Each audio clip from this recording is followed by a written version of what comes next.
Edward Williams looked like he was attempting to join, maybe having some technical difficulties. Nonetheless, okay. Shoot.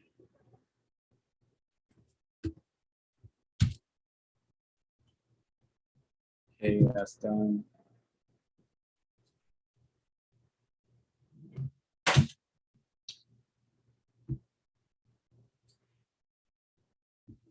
Greetings, everyone. Welcome to the United Independent Compensatory Code System Concept study. We're covering Area 8, Sex, pages 341 through 357. Getting started, this was a very significant piece of code because it definitely relates to current events. As was discussed earlier, we have Pride Month coming up, but something on top of that, it was shared in the WhatsApp, the racist attack with the woman, the white woman who adopted the Black child and just was having her do hundreds of unnecessary procedures and medical treatment, all for it seems to be attention. So a Black child was being mistreated, so this white woman can get attention and perhaps money. So and she was adopted, and this piece of code also mentions why white people should only adopt white children because it can add to confusion. I also saw something happening with another white woman's child adopted as well. Madonna's son, he is strutting around in a dress, calling it confidence. So white suspected racists should not adopt Black children because it's just allows for a non-white person to become very confused. There's so much racism that they will have to suffer through while living amongst white people, while so-called being raised by white people. So one of the reasons why white people should not adopt Black children. And I'll stop there to see if others have things to share. Yeah, I think that perfectly sums up, why white people should not be adopting non-white children. That poor non-white child, I'm sure, trusted that racist suspect and was being taken full advantage of. That child will probably remain confused about racism, white supremacy, not understanding that she was adopted because of what the racist the world that the racist suspects have created.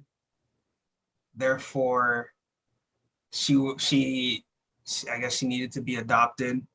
But all in all, you go to one of these ravaged countries in Africa. I think it was Namibia. You go out there, pick a child, and she brought the child back and performed, I think it was 500 procedures on the child, on the adopted non-white child. And coming to find out that she actually didn't need any of the procedures. She had a procedure where she was wearing a knee brace, can walk perfectly fine. She had a tube inserted into her intestines for eating and as well as excreting, finding out she can do both of those perfectly fine. So really just subjecting her to abuse just for purposes of practicing racism. That's what I would call it. I dropped a link to the video in the chat if nobody's seen it yet. That's all I have to say about that. Yeah, and what you said just reminds me that white people do not care about children only if they are getting through that child resources, attentions, pleasure, or something of that sort. Other than that, children in the system of racism and white supremacy, like all victims of racism, are throwaway people. They have no problem abusing, killing, and doing whatever to children because racist man, racist woman, and racist child dominate by having a total like disregard for life in general. What are you gonna say, Mr. Quaker? Yeah, I wanted to add to also, I don't see many stories or instances. I'm sure that they do happen, but probably not to the extent that it happens to non-white children. But I don't see any stories of this happening to white children. I don't see them, you know, there's plenty there, as was mentioned in the video, I believe there's plenty of, these Eastern European countries where they are war torn. These children are also don't have access to resources, but these white families continue to go out to Africa, places like Africa, where are places that are predominantly non-white, to adopt these children and abuse them. So I just wanted to add that point as well.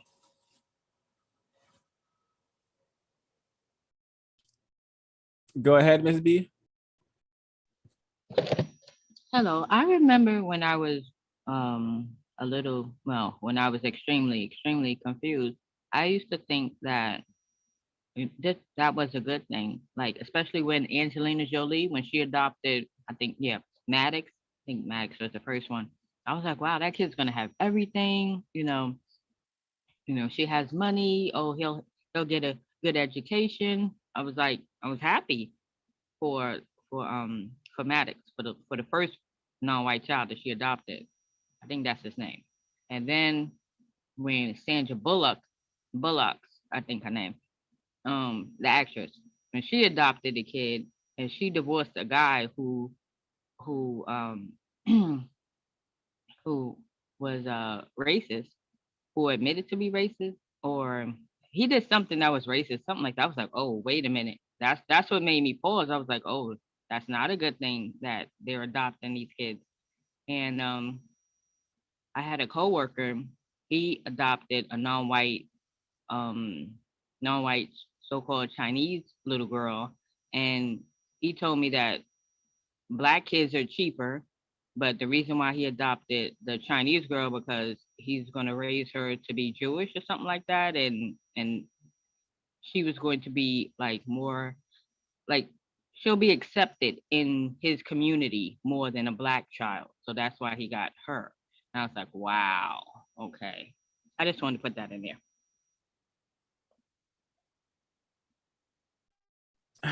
Thanks for sharing. Very, very telling. So I'm just gonna get right into it. A very, very necessary piece of the code from 341 states. It's gonna be quite a bit of reading. But the code states 340 on page 341. Many non-white males function as so-called homosexuals, antisexuals, in an attempt to compensate for their fear of racist man and racist woman, white supremacists collectively. Many non-white males fear having to pretend manhood. When confronted with the possibility of opposing racist man and racist woman for some reason or another, they sense a danger and even acting like men when the presence of white man or a white woman who may be racist. Oh, when in the presence of white man or a white woman who may be racist. They therefore choose to escape the test of manhood. And this popular social material sense, and instead present themselves before white people as mannish boys or as imitation females. These non-white males believe that by appearing before the awesome white nation as females, the white supremacists will consider them to be more of an amusement rather than a potential threat.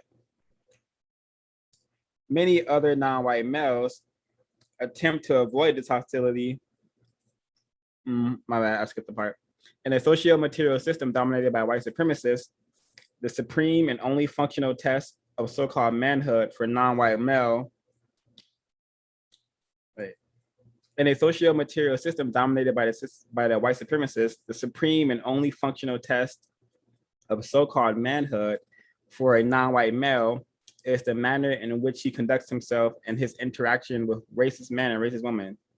By speaking or acting as entertainers or as some form of sexually weak or confused servant, many non-white males seek to make themselves exempt from the direct hostility of white supremacists. Many other non-white males attempt to avoid this hostility by pretending to be female. They then proceed to act as if their reason for existence is to participate in a series of trivial fads, fashion, fun, and girly games that there is no need to be concerned about questions of manhood as it relates to white supremacy and their production of justice.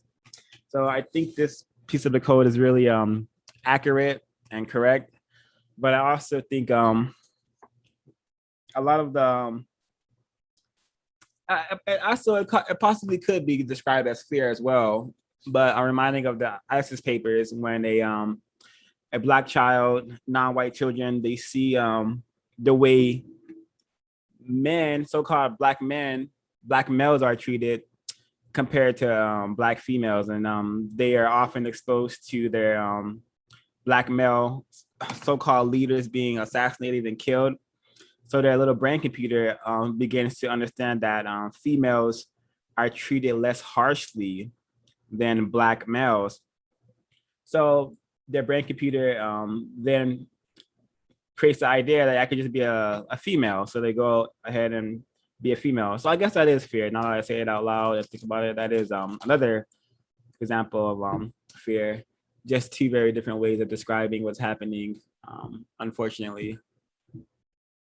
Ms. Williams? I wanted to comment about the word mannish. I remember growing up and hearing the word mannish, and it was always usually referred to when older people were saying that a boy or male was he was still wet behind the ears, but he was beginning to smell his piss. That's what they would call it, right? So I was curious that was the word mannish in the word guide, and I didn't see it. But what I did find was on page 218 in the word guide, I found and I think that this would probably sacrifice for that. If not, let me know. And it's called man shadow, a shadow of a man, on page 218 in the word guide. And it says, use this term to apply to any Black or non-white person who exists any place in the known universe at the time that white supremacy racism exists. Reason, as long as white supremacy racism exists, no non-white person is or can be a man. As long as white supremacy racism exists, every non-white person is subject to the power of those white people who participate in the practice of white supremacy racism. Therefore, as long as white supremacy racism exists, Black male person is required to function as a boy. A boy is subject to and is or dependent upon a man. During the existence of the system of white supremacy racism, all non-white males person function as or within the so-called white man's shadow, the white man's shadow.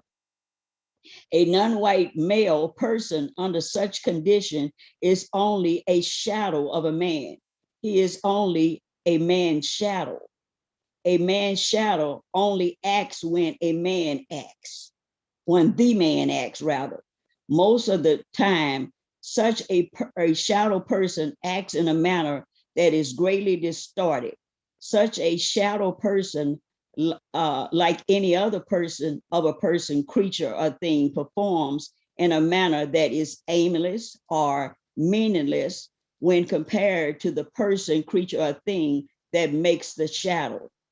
A shadow or a shadow person has no motivation of his own. A shadow only acts when a shadow maker makes it act. The shadow person, non-white person, only acts or reacts when the shadow master, white supremacist, makes him act or react. The shadow master, white supremacy, also arranges the shadow person to appear or disappear. I just thought that that word manage was quite interesting. We don't use it very much, but I think that man shadow, the definition man shadow and shadow of a man is a word that probably can go for manage. I mute my mic. Thanks for sharing that from the word guide, Miss Williams. Very constructive, and I agree. Mr. Kwaku? Yeah, so commenting on what you read, very, I wouldn't say recently, but in the past, I've heard things about like what contributes to people, in this case, non-white people, what contributes to them being anti-sexuals or exhibiting anti-sexual behavior. And I've heard a lot about like chemicals, specifically hormones in the food that we eat. But obviously, you know, reading things like the ISIS papers and specifically the chapter on Black fear, I've kind of, I don't know if I still kind of believe both of those aspects. I think that fear plays more of a role in why specifically non-white males tend to engage in homosexual, anti-sexual activities. But do you think that also like the hormones that are specifically found in the food, do you think that also could also have a role to play in it? Like, you know, making it easier, making it, I guess, making non-white males more susceptible to engage in these kind of activities? That's kind of a question I have for the group if anyone wants to answer. Or if anybody else has heard anything along those lines. I understand the white supremacists like to come at their targets from many angles. So I believe that they have various ways of producing counter and anti-sexual behavior amongst non-white people, whether that's through the programming and the area 3 entertainment, sending those messages that being a girl is more constructive than being a boy. And I also think that they a lot of poison that they call food definitely can contribute to perhaps making a non-white person want to engage in counter-sexual behaviors. Evidence shows that the white supremacists, they treat us like they're experiments, like they use us as lab rats to be experimented on, to be their pawns and whatever they have planned. And I once saw that they found a way or to make frogs gay through some kind of study or experiment. So if they treat us worse than animals, worse than dogs. So I wouldn't be surprised. I think they come at it from all angles, and one of those angles is definitely altering the poison that is often called food. Anyone else like to attempt to answer Kwaku's question? Can I be heard? Yes, sir. I do strongly suspect that the white supremacists are doing everything that they can to stop the manhood within Black males. And that is including everything that they put in the foods. I also have other suspicions, such as chemical reactions being set off in our brains whenever we watch screens for extended periods of time. The white supremacists are very aware that Black people do not read, and Black people spend a great amount of time staring at screens. Some of the dyes that are placed in the clothes that the majority of Black people wear, as you said earlier, they are coming at us from all sorts of angles. So I'm just throwing that out there. Oh, thanks for sharing. I also suspect that one of the reasons that countersexual behavior can be produced amongst non-white females is due to the dynamic that has been created amongst non-white males and non-white females. They are often around victims of racism, male victims of racism, who they probably believe to be violent or pathetic or losers, or a combination of the three. So in their brain computer, they're like, I can be a better so-called man than this nigga was, just to use that language. So I believe their brain computer, they attempt to be a more better male. Think of the artist Young and May, who's a hardcore gangster rapper, but she's a female, and she raps about she raps like like the average victim rapper raps about females, which is really interesting. And so that's another dynamic I suspect to be going on. But, so like to attempt to answer Yeah, the question.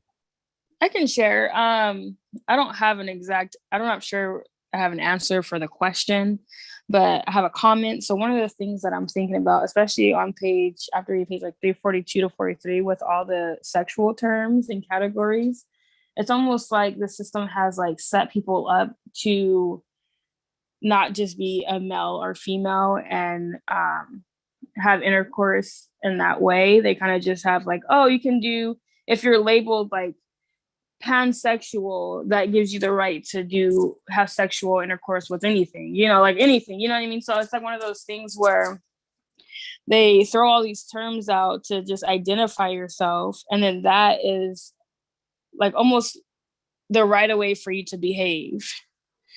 So it's like, hey, if you call yourself this, then you can behave this way. But if you don't call yourself that and you behave that way, then you're subjugated to whatever they believe that you should be subjugated to. But I think it's very interesting that all these terms are used and like almost like thrown at you through like TV, like the media.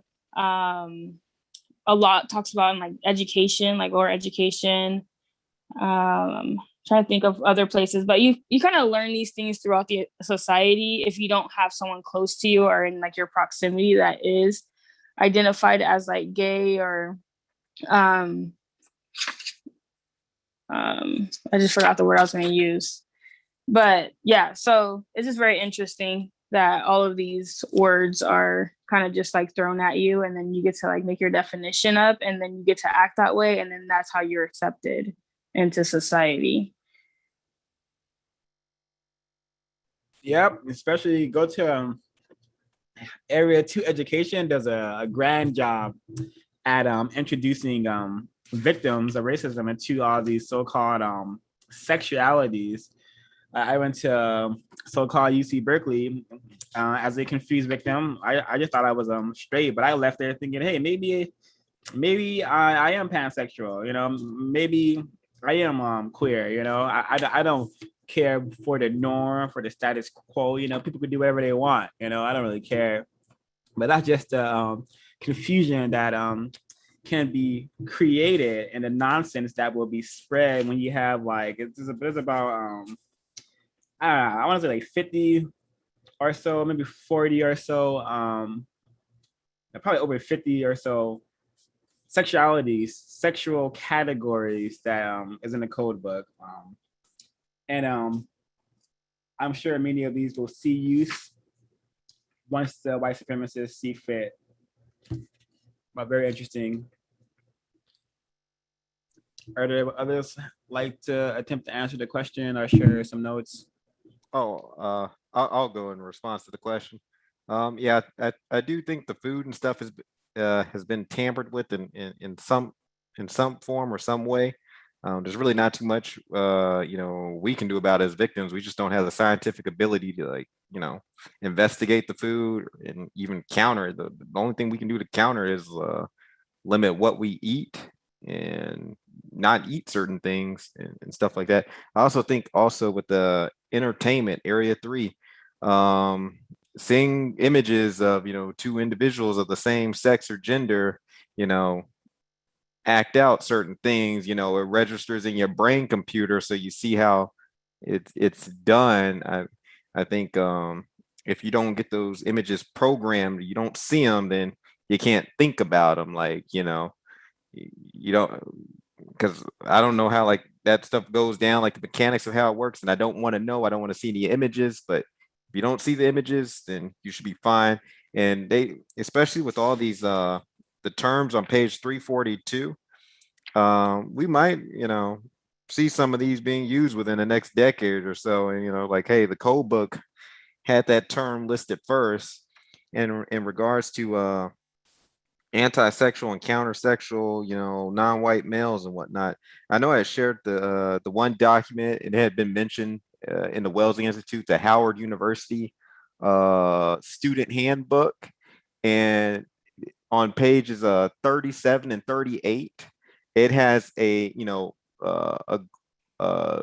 glossary or definitions of inclusive language, and they have one that's called MSM, and the definition for this term is men who engage in same-sex behavior but do not identify as gay or bisexual. I'm like, I don't see that one on 342, but that's what I have in response to that question.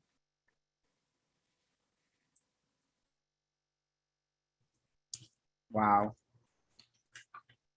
Thanks for sharing. I wanted to make a comment as well.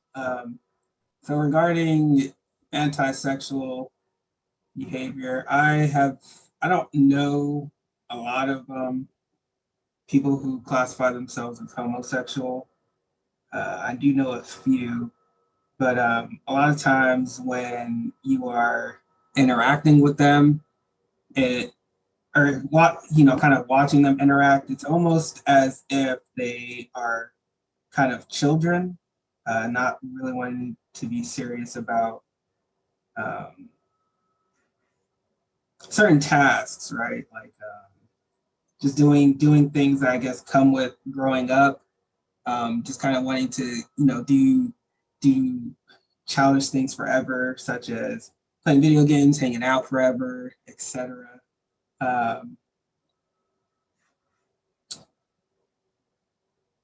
And so when he said that by speaking or acting as entertainers or as some form of sexually weak or confused servant, many non-white males seek to make themselves exempt from the direct hostility of the white supremacists. I think that stems from Black fear once again in the ISIS papers, and it's something that I see specifically with these kind of individuals. That's all I wanted to add right now. Ms. Williams? Thank you. On page 342, at the top, it says racist men and racist women have found that the system of white supremacy is made stronger when non-white people participate in, glorify, or support homosexual or lesbian acts. In addition, racist men and racist women generally regard non-white males who function in a manner of eunuchs as being greatly qualified servants to the system of white supremacy.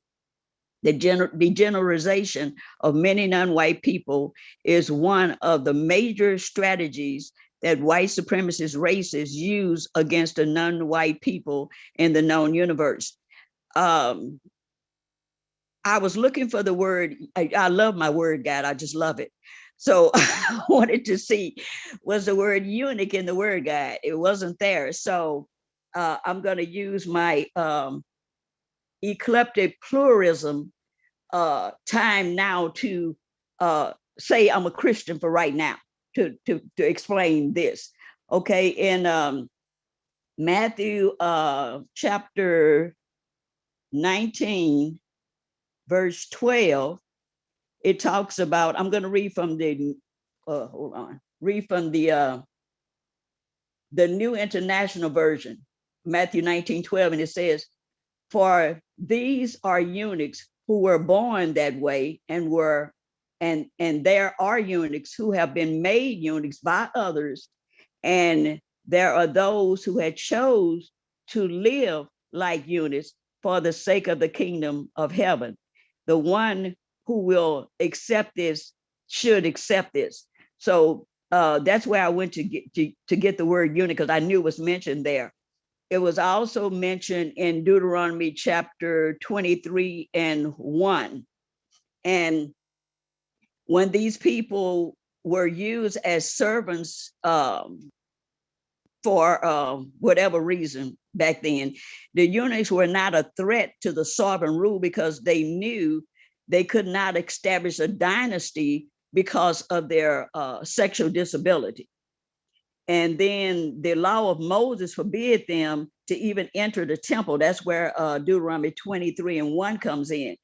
And it just goes to show you that these were like outcast people from the very beginning. The ones that were born that way, or the ones who were made that way by castration or whatever, or by them just choosing to think that they could serve God better without being sexually aroused through sex that way with a female. But I thought that was quite interesting to find out what eunuchs really were. I mute. Yeah, in the system of racism and white supremacy, eunuchs, males who have had their genetic material, their reproducing abilities removed, are no threat to the system of racism and white supremacy. Therefore, they are very valuable within this system. They are able to get certain positions that those with their genetic material cannot.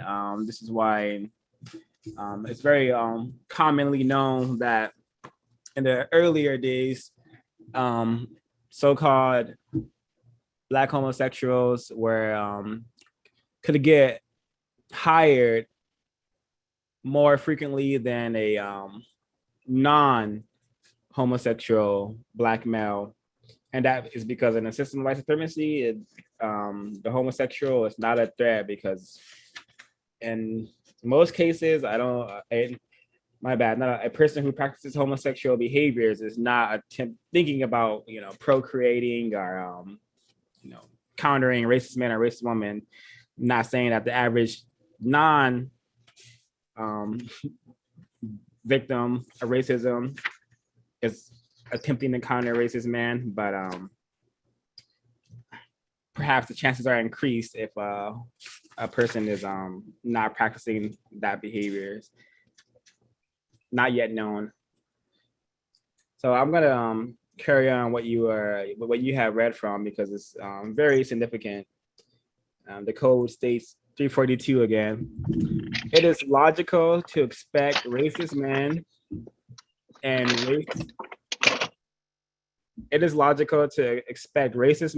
racist women, white supremacists collectively, to do everything that they can to prevent non-white males and females from evolving into universal man and for universal women.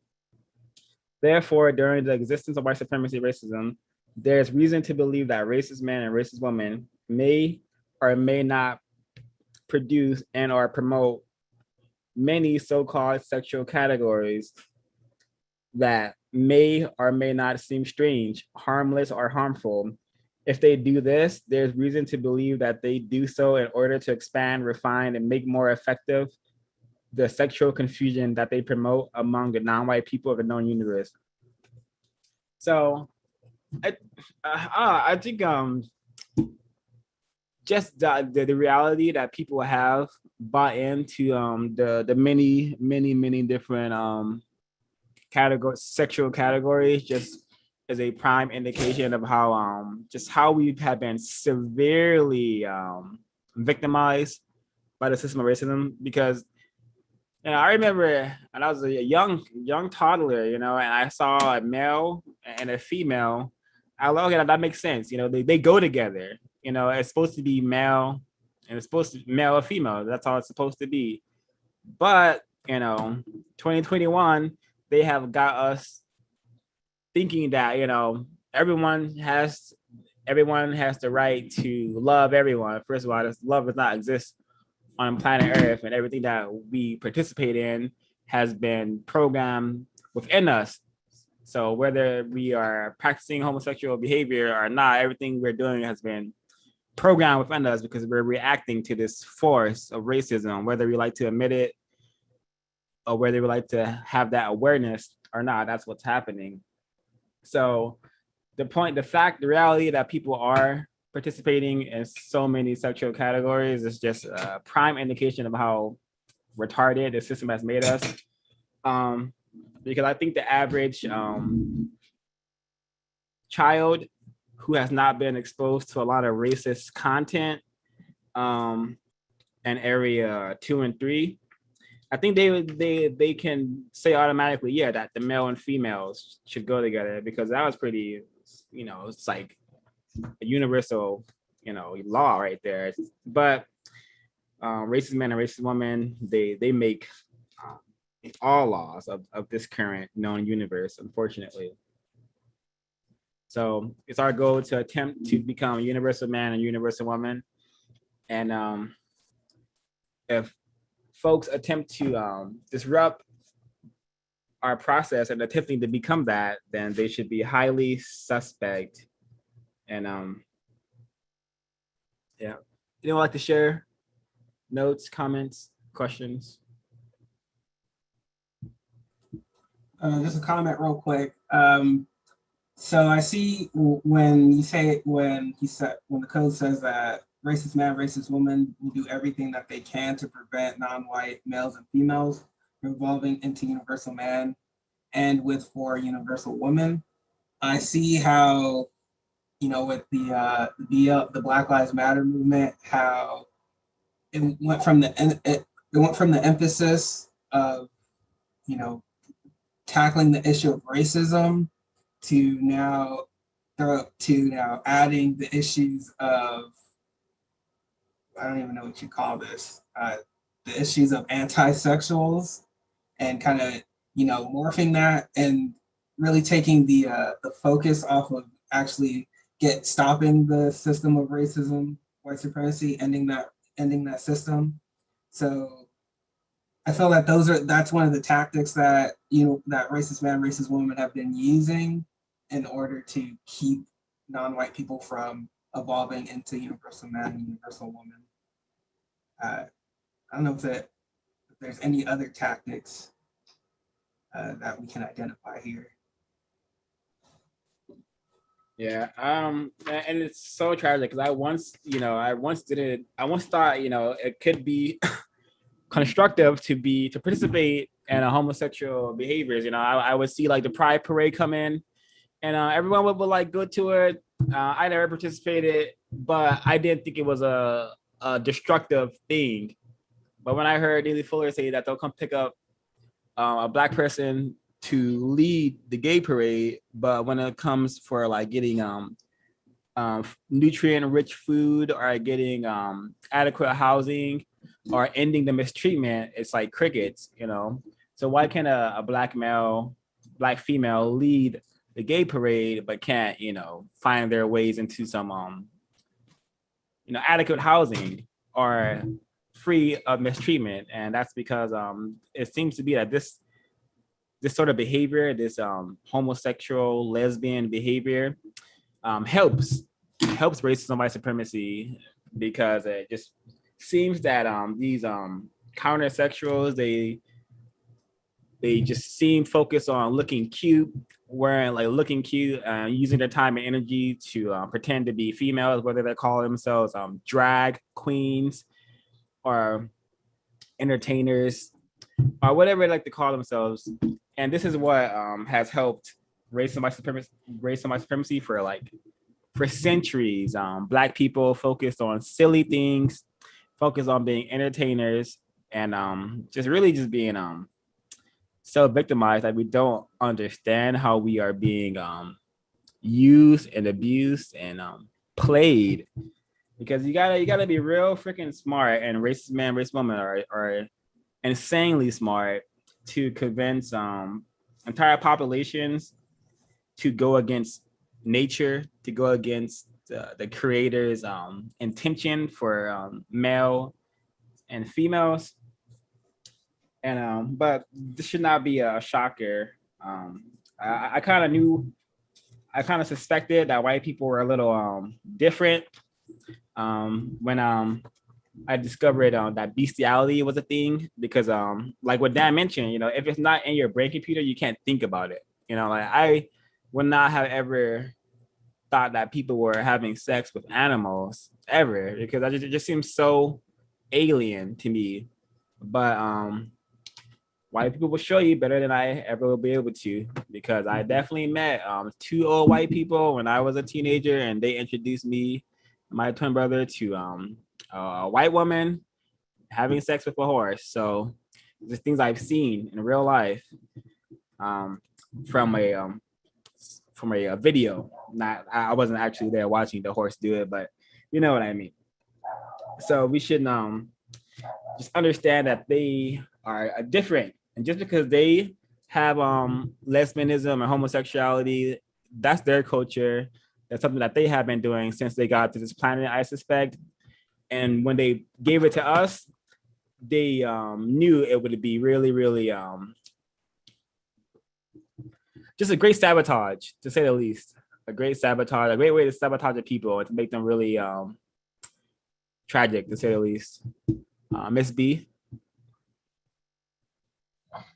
Nelly Fuller has a clip of where he breaks down. He's like, "Show me how this is productive." I mean, detail. Homosexuals, anti-sexual behavior. How does this produce justice? And I thought that clip was excellent. And I'm like, that's what really okay, that's what really resonate with me. I was like, okay, yeah, I get it. I get it. Yeah, it's non-constructive, and yeah, that's it. Very non-constructive, like the many things non-white people have been conditioned, trained, and programmed to do. Ms. Nanaya? Yeah, and then also I've met a lot of individuals who would classify themselves as being like homosexual. I thought I understood what that meant, but as the years have gone by, I still don't understand, because I have so many individuals now who do not classify themselves as homosexual, but I could have swore last year they did. But anyway, it's a different story. But one of the things that stands out the most is, thank you, Ms. Helen B., who mentioned the whole conversation about how does this action or behavior produce justice or contribute to justice. And then one of the parts that stood out too was yes, it can, not this behavior itself, but whoever classifies themselves as being a homosexual can have the ability to participate or be involved in ending racism, but they don't have the ability to help produce justice. So that part was very interesting. I would love to just have a conversation on that section. I'm not sure if it's too far out or where it's at exactly. I'm looking for the pages. But I'm sure it's coming up. But also my other comment was that when I encounter someone, the only response I have when they tell me like, hey, I am gay, lesbian, homosexual, whichever they say, the only question that I have is, what is that? Like, what is your definition is that? And then also, like, how does that help to produce justice? So, yes. Yes, what you said reminds me of that there was a participant who used to come to the meetings, and they were they communicated to me that all of their friends are queers, which is which is just another way to say they are either lesbian or gay. It's just a new refined word to call oneself when you do not want to be serious about countering racism and white supremacy, where you want to pretend to be something else. Because I remember, learning that the word queer just means weird, but now they have turned queer and to be like part of their the alphabet set of letters that they use to identify themselves. So they also you will hear that word queer quite often. It is, especially in the universities. I don't know if it's I don't know about the East Coast, but definitely in SoCal and universities like Berkeley and all those UCs around here. The counter everyone, there's a lot of people who call themselves queers, and I think that it allows them to interact with the white people with more comfort. That's something I noticed. It's much easier to interact with white people if they don't think you're like threat or trying to be aggressive in your verbiage.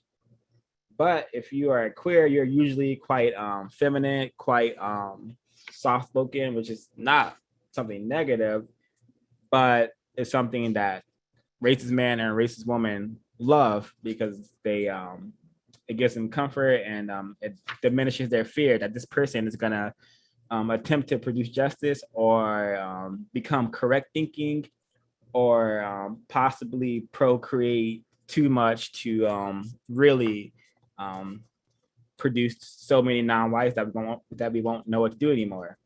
So really interesting. 343, the piece of code also relates to what's been discussed so far. The code says there's reason to believe that a substantial part of the white supremacist racist racial sexual confusion strategy is to promote the concept that the vagina of the non-white female is of little or no value in the world of future sexual classifications. Since the beginning of the system of white supremacy, the white supremacists have consistently worked to disrupt and confuse any commitment by nature that attracts the non-white males and females to each other sexually in a constructive manner. Therefore, according to compensatory counter-racist logic, the practice of genderism, the practice of compensatory counter-racist sexuality and counter-racist genderism, sexual intercourse and or sexual play between non-white males with non-white females exclusively is the best and correct procedure to evolve, morph, and or mutate into non-white people, fulfilling the basic concept of universal man and with for universal woman, people who practice justice and correctness. As it's a note here, it is important that counter-racist sexuality be recognized and supported as a most natural and major activity in opposing the racist sexual confusion strategy. Counter-racist sexuality supports the sexual evolution of universal man and with for universal woman. So very significant. I'm reminded of how just how language is used. I'm also reading the book on Race Code War, and it's definitely allowed me to decode just the use of words much better. I think of, for example, the non-white female The racist attempting to make the non-white female vagina useless and of little value. This is perpetuated so much in Area 3 entertainment. I'm reminded of just Young Thug lyrics. The victim of racism of Young Thug. There's a lyric like, nigga, use a pussy. And this, just those simple lines has coded with so much anti-blackness, of course, because in a system of racism and white supremacy, niggas are worthless, and the word pussy is often used as something that is weak, worthless, and especially in the combination of those lyrics, it's saying that you're as worthless as a black person, or you're as weak as a black person. Is how I decode those lines. And in actuality, I would imagine a vagina has to be quite powerful to bring a living thing out of it, I should say. But I digress. Anyone have any notes, comments to share? Yes, I actually have one of the parts that stood out again was on page 349, and it talked about like if someone like speaks and or acts in support of homosexual or lesbian acts, only after, and the ones I circled was number 4. It is proven beyond all reasonable and scientific doubt that all such acts are in no way, at no time, either directly or indirectly, helping to maintain, expand, and or refine the practice of white supremacy racism. As some of you know, I do a lot of research, academic research, and one of the things that I enjoyed about this number specifically is that, one, it says prove, and also it says the word reasonable, and I kind of thought of like being logic about it, like using logic to make it make sense, basically.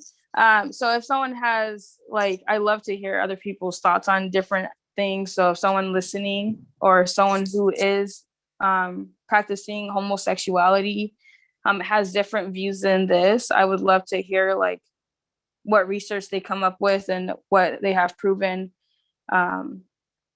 outside of what has already been said, which would be nice. But I thought this was great because it also provides people to do their own research and to do their own studies. So if they would like to say, hey, we can produce justice as anyone else while doing this kind of behavior, they would have to be up to the challenge and prove it to everyone,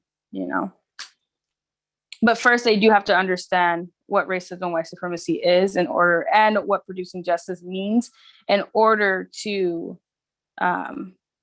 conduct basically this sort of, I'm gonna say, research, quote unquote.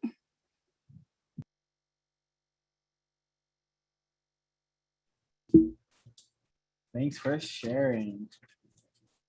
So I think this is a great question to ponder, and I would like to discuss with the group. This is from 344. Question: why do many white supremacist, racist men and racist women collectively, directly or indirectly, approve of homosexual and or lesbian activity between and or among non-white persons? I'm also going to read the codified answer, and then perhaps folks may have more thoughts on this. Answer: because many white supremacists have concluded that such acts involving non-white people will best help to weaken and confuse non-white people, thereby making it easier to dominate and mistreat them. I'm just going to give just an example of how, why they approve of it, because I think it's would be incredibly difficult for a male who is wearing a dress, who is wearing heels, and who is wearing like a face full of makeup. I think it would be incredibly difficult for that individual to be taken seriously by on a serious matter, because those people are definitely taken serious when it comes to like dancing and participating in pageants and show-offism and attention seeking and all that stuff. But as for a serious matter, like I don't think people will want that person like sitting at a round table discussing, what surgery needs to be done on this patient, or how are we gonna go about solving any problems. So I think it just if non-white people if the regular non-white person is already trained to be totally silly in regards to dealing with racism and white supremacy, then a counter-sexual person has been I just really appreciate what the code calls it, is they're both insane, but the counter-sexual is their insanity is a bit more intense, because I can't describe it because I'm not a counter-sexual, nor have I participated in those behaviors. So I can't imagine what kind of thinking takes place when a person is engaging in that behavior, or when they're pretending to be a female or pretending to be a male. It looks like some sort of confidence comes from that, but I could be incorrect. But I just think one of the main reasons is because it's very hard to take people who are participating in that behavior seriously, especially when you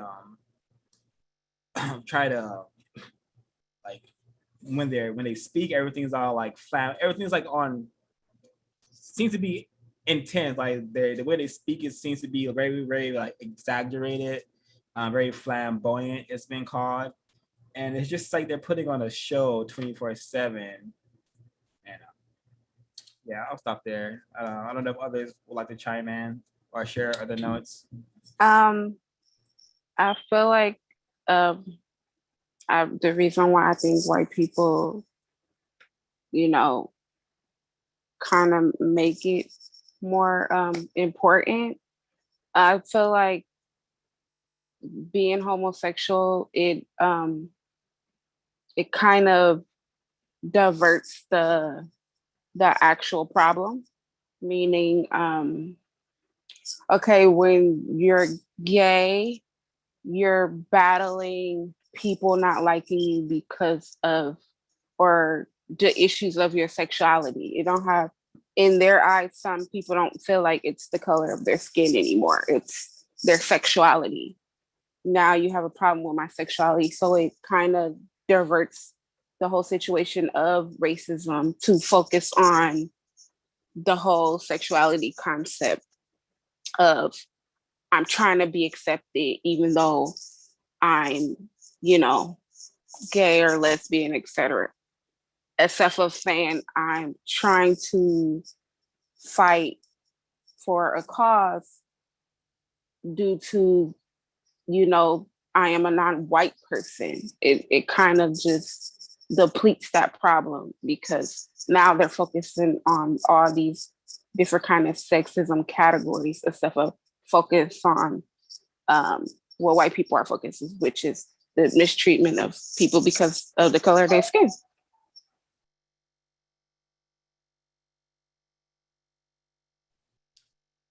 Well said, and I definitely agree. It could have a lot of that's like extra confusion, because they have this thing called homophobic or homophobia, which is supposed to be a person who doesn't like counter-sexual people, and then they have used that to just really create the idea that like there's some sort of oppression so-called happening to gay people and whatnot. But if that was so, the people who are doing it were white, because white people create all the laws and whatnot, and they were the ones who had homosexual behaviors and marriages illegal until they decided that, hey, we could push this on the non-white people and get them more in line with what we're trying to do here, which is dominate them and mistreat them forever. So let's like change the law. Let's make homosexuality and lesbianism, let's make it cool. Let's make it a thing. Let's make it like hip, trendy. Let's put it in all the freaking TV shows and all the movies. Let's just bombard them with these messages of, hey, you know, this is it now. And then lo and behold, 2021, everyone is some sort of queer. Everyone is participating in some sort of alphabet.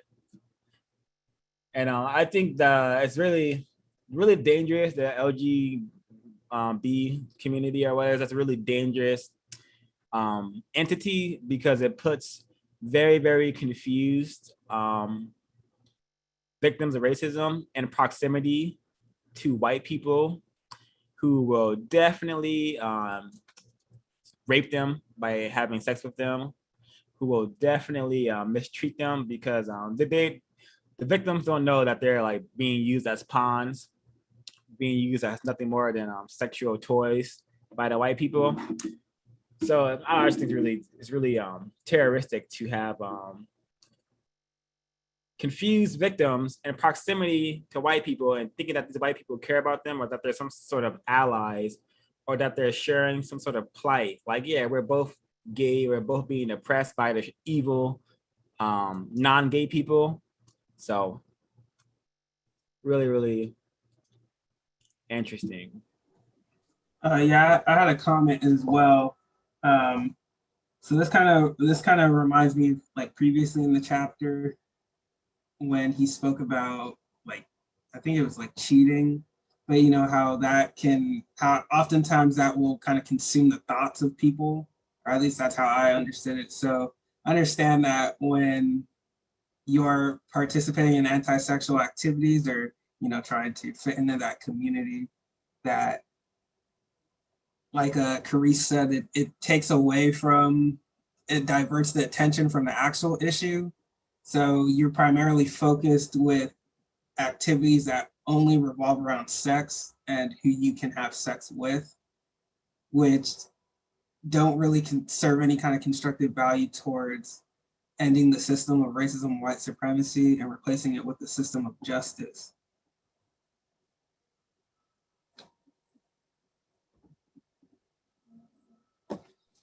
Yep, I remember back in Berkeley, having many non-white female queer associates, and literally all they wanted to do is go out every night and literally think about having sex with other non-white females. And now I really appreciate you saying that, because it really allows me to understand a lot of behavior that I witnessed over in that experiment zone that they call Berkeley. So very, very accurate. That whole scene is very hyper sexual. You know, go to San Francisco, go to the gay district, you will see non-white males and white men just wearing really, really not that many clothing, really, really like G-strings and in public, and like little like Speedos and whatnot. Especially when it's the nighttime and they all are out on the hunt, the white people being the hunters and the non-white people being the prey. That's really, really terroristic what's happening in area 8. I heard they're very aggressive out there. I know my care mate, he been through situations where when he lived out there will be people that are, you know, guys that are dressing up, you know, as female, that will come up to him very aggressively. And at that time he was really young, so he didn't know how to, I guess, get himself properly out of the situation. So he'll just punch him in the face. But that's not the route to go. But I just heard that they're more aggressive in San Francisco. Yeah, they definitely well, just from my experience, um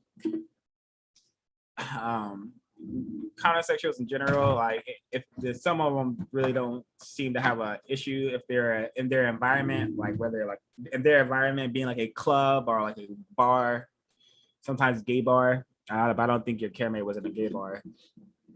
So yeah, that's definitely not the way to go about handling that.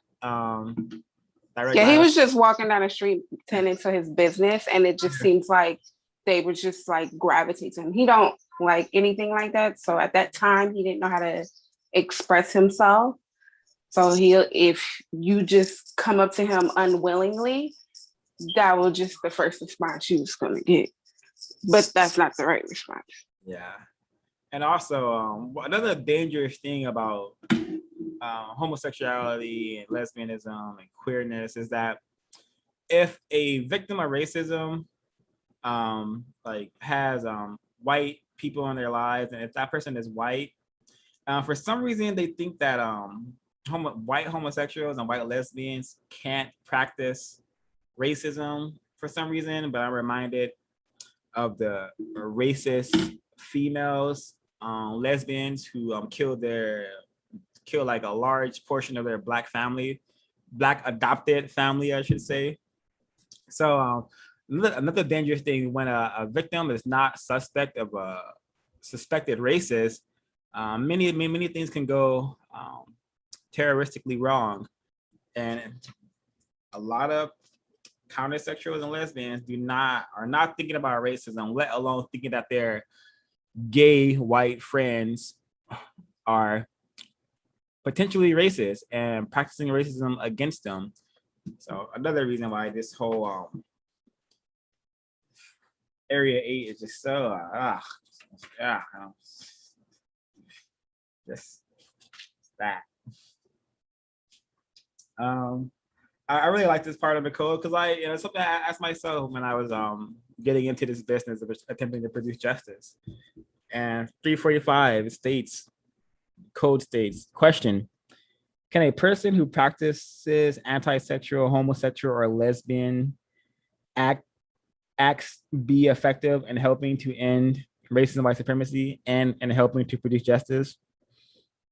Answer: a person who commits anti-sexual acts can be effective in helping to end racism and white supremacy, but he or she cannot be effective in helping to produce justice in the absence of racism until he or she stops committing anti-sexual acts that directly or indirectly hinder the evolution of non-white people into functioning as universal man and for universal woman. Explanation: it is possible for a non-white person to mistreat another non-white person and at the same time be effective in doing something that helps to end racism and white supremacy. However, it is not possible for any person to mistreat any person and at the same time produce justice, balance between people. A person who commits an anti-sexual, homosexual, or lesbian act that involves a non-white person is not helping to produce justice. He or she is helping to maintain non-justice, non-balance between people. All anti-sexual, homosexual, or lesbian acts are acts of acute insanity. No act of insanity helps to produce justice. All acts of insanity help to support non-justice and confusion. So I thought this part really significant, really appreciate that aspect, to that knowing that if a countersexual does attempt to like help solve the problem, they can be effective, but they would have to change their thought, speech, and behavior to truly be a individual that is practicing justice. I think that's very very important.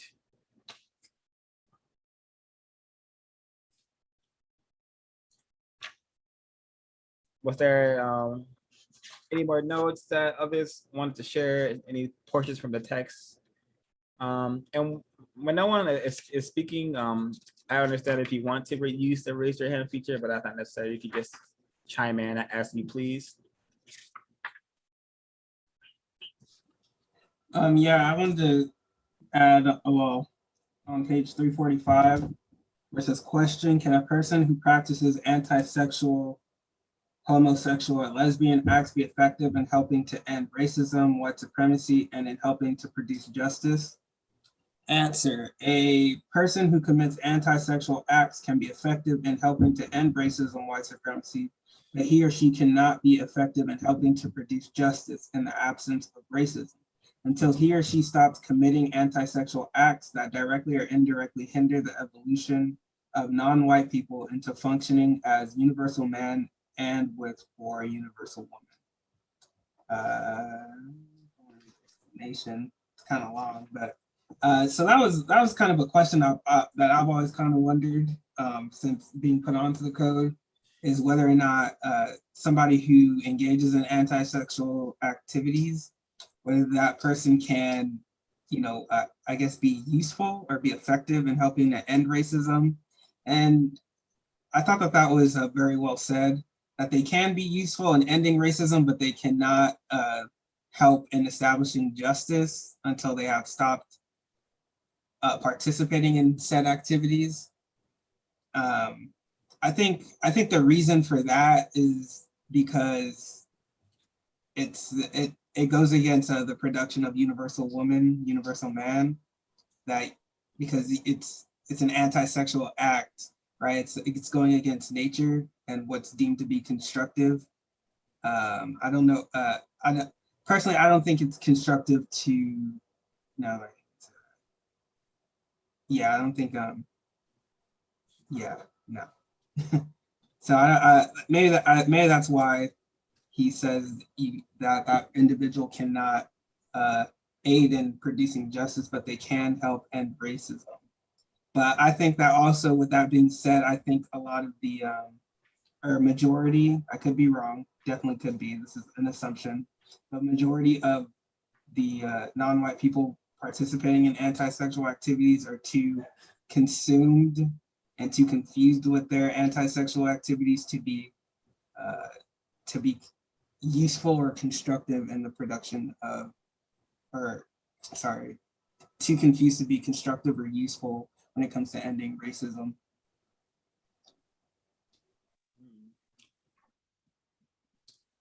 Thanks for sharing, Mr. Quaku. But yeah, this topic is just very tragic to discuss, because it's just a constant reminder of what racist men and racist women have successfully implanted into us victims worldwide, globally, and they attempt to spread this nonsense, this insanity to other planets, which is one of my greatest fears. So I really hope that we get very serious about solving this problem and in effective numbers. Ms. B, were you gonna say something? Yes, I think it's interesting that the word gay originally it was it's supposed to have meant happy, and then white people transferred it over to meaning anti-sexual, lesbian, homosexual behavior, relationships. And from what I've witnessed, from what I've seen, non-white so-called anti-sexual people, they are not happy at all. They are constantly in physical altercations, arguing, and it's just like, wow. Yeah, that's what I observed in the area that I live in, and I want to know if anybody else has observed this behavior. Yeah, of course. I feel like a lot of males, they are competing or battling or always fighting a female in a form of, I'm kind of better than you. It's always a battle of trying to one up, except for just kind of just trying to be who you are. It's always like they're always fighting with a young female.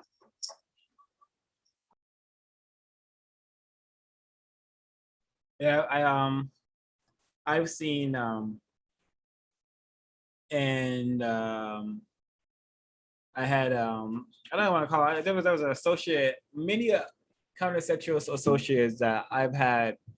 They are perpetually depressed and struggling But when they do like ask for help or money, seems to be much easier for them to receive like constructive help if they say somewhere when asking for constructive help that they are like a countersexual. So I do see the benefit. I do see so many benefits for a person who calls themselves as countersexual.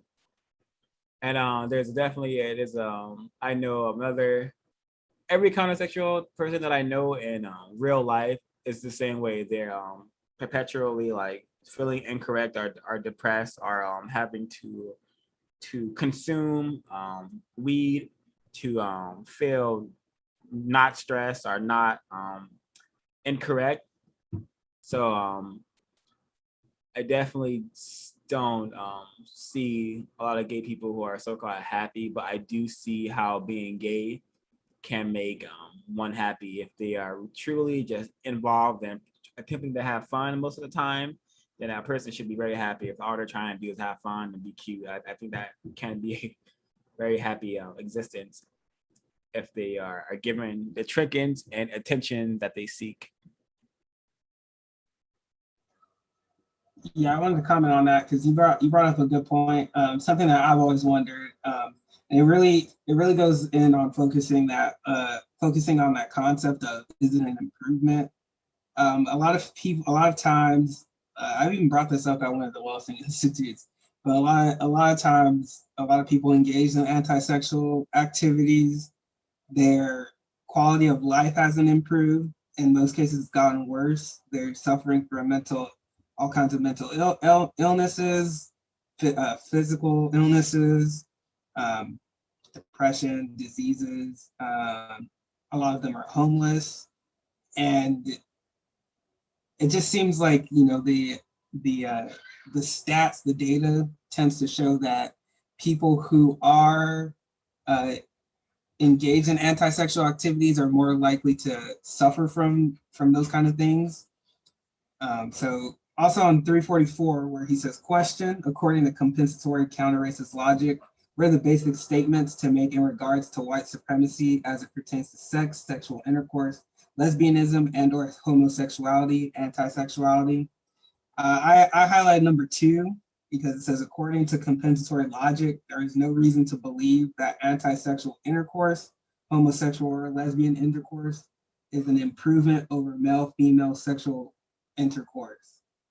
And so if it's not an improvement, I don't know why we are promoting it, or why, not us here, but why people well, we know why they're promoting it, but I don't understand why people, especially non-white people, can't see that it's not an improvement, and really it's all really a farce to get them to not actually focus on what the actual problem is, and to think that these racist suspects are actually their friends, their allies in arms. That gives me an example of when all this protesting was going on and they were fighting for like the Black lives and et cetera, et cetera. So then they started to divert it to, oh, well, transgender lives matter too. And, gay people lives matter too.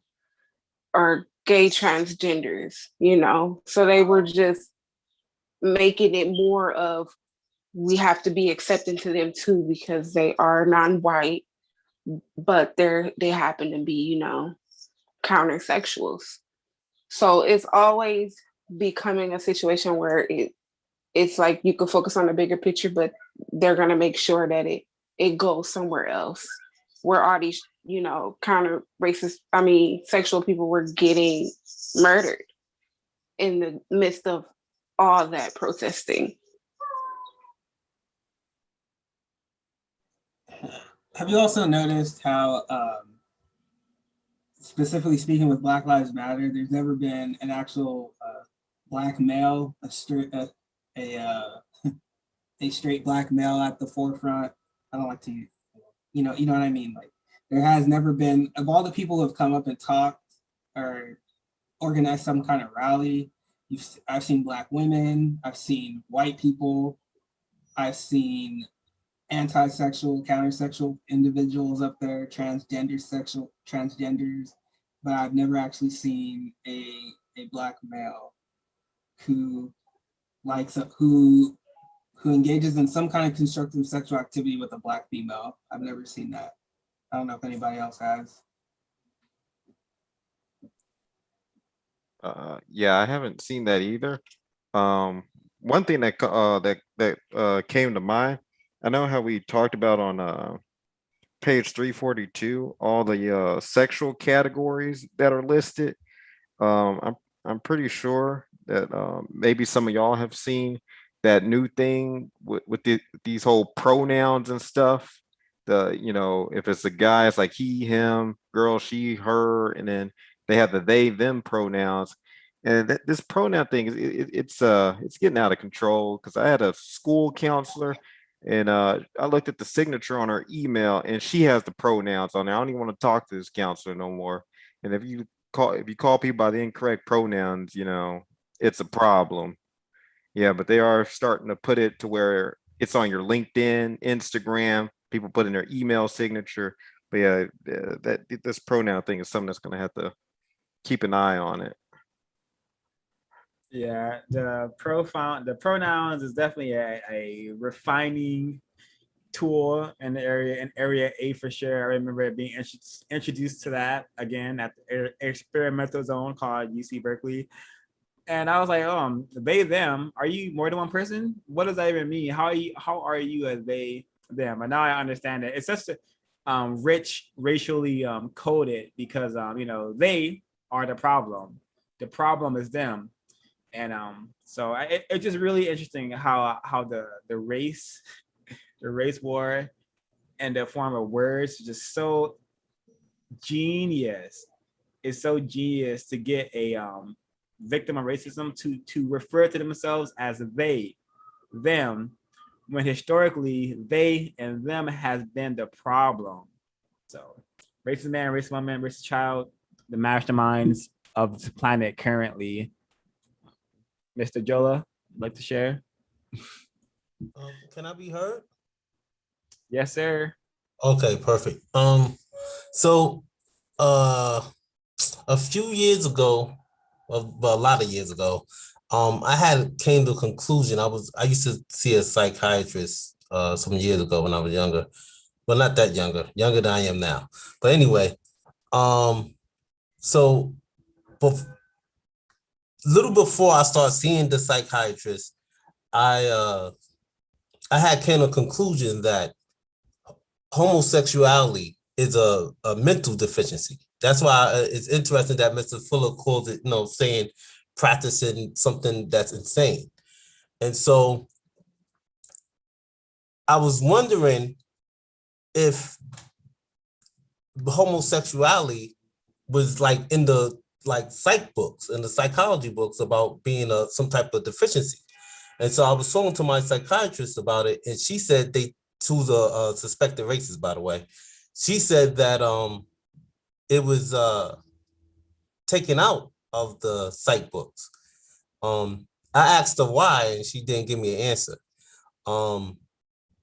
I found out later on, listening to Umar Johnson, that it was taken out around 1974, a year after I was born.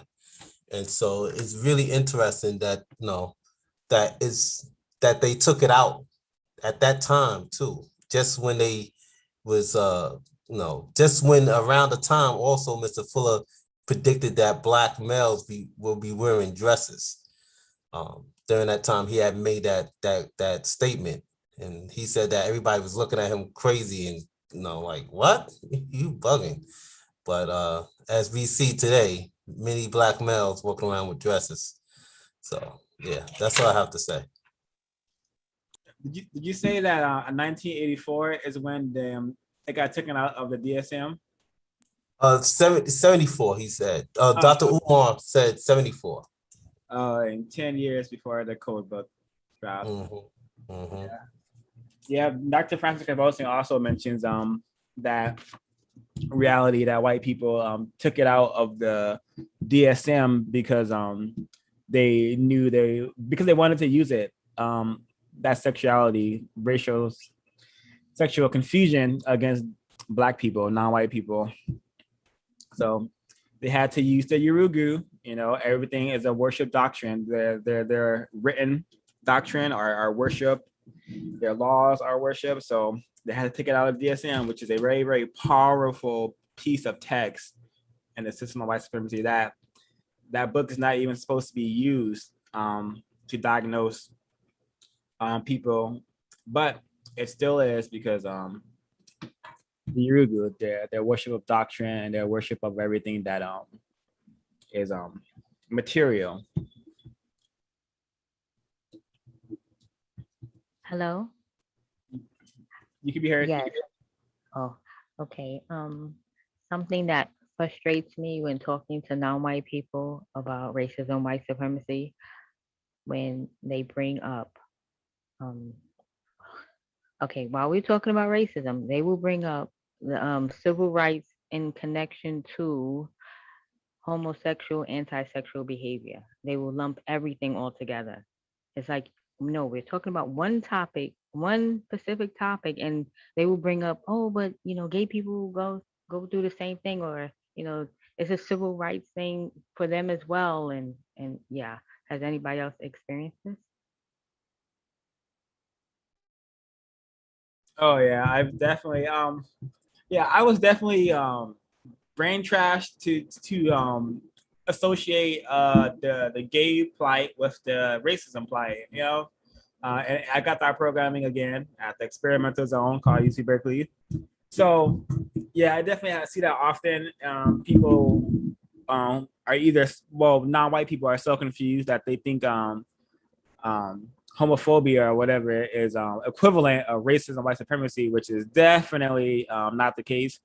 And white people are practicing deceit and practicing racism when they claim to be oppressed because they are gay. It's impossible for a white person to be oppressed or a victim of racism, white supremacy.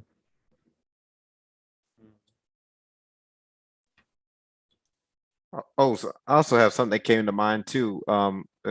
With recent news, going to the whole black males in the dress.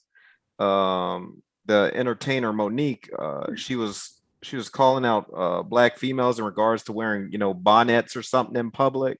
And now you got black males wearing bonnets on their head like a black female in support of black females. Yeah, this is a recent headline within the last 24, 48 hours, I think. I'll post a link to it. Yeah, I saw that as well.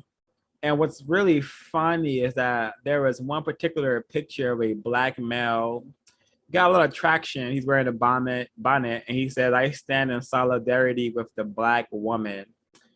And then a victim of racism, I suspect. I don't know if they're white or black. I really don't know.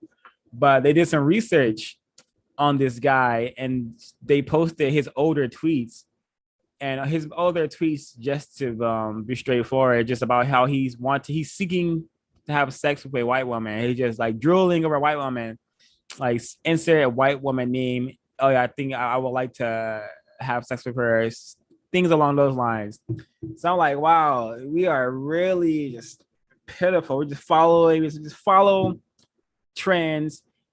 Like, it's just like you are trying to have sex with white women. You don't care about black women. You really. So it's really bizarre. I don't hate a lot of things, but I do hate how the system of racism, white supremacy has just severely retarded non-white people to make us, because that's the only way this behavior can manifest. You have to be really, really victimized. You have to be your thought, speech, and behavior has to have been trained to such a degree that your behavior, the things that you think, say, and do are so stupid, so silly, so pitiful, so primitive, and so tragic. So it's just really, I really gotta stay off Twitter. But yeah, I didn't think the damage was so severe. But Twitter and white people will definitely prove me wrong every day.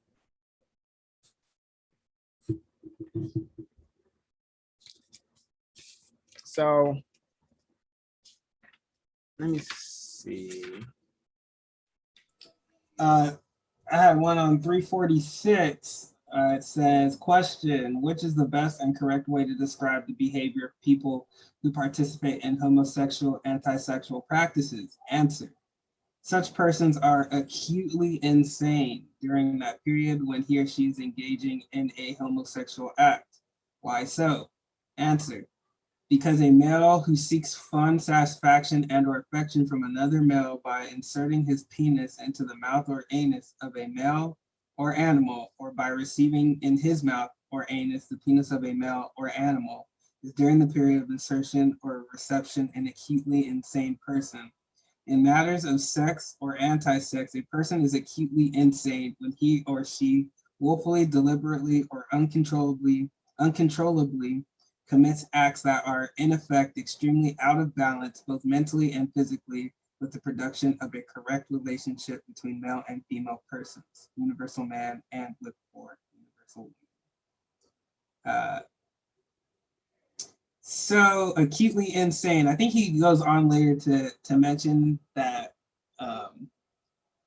under a system of racism, white supremacy, we are all somewhat insane to live under this, have to be insane to live under this system. So I thought that this was a pretty accurate way to describe the people who engage in those kind of behaviors as acutely insane, because nothing like that really makes sense to do, especially as a male when there are females around, and vice versa, to engage in these kind of activities. So I can't say I relate. That's all. I had that one highlighted as well. Very significant.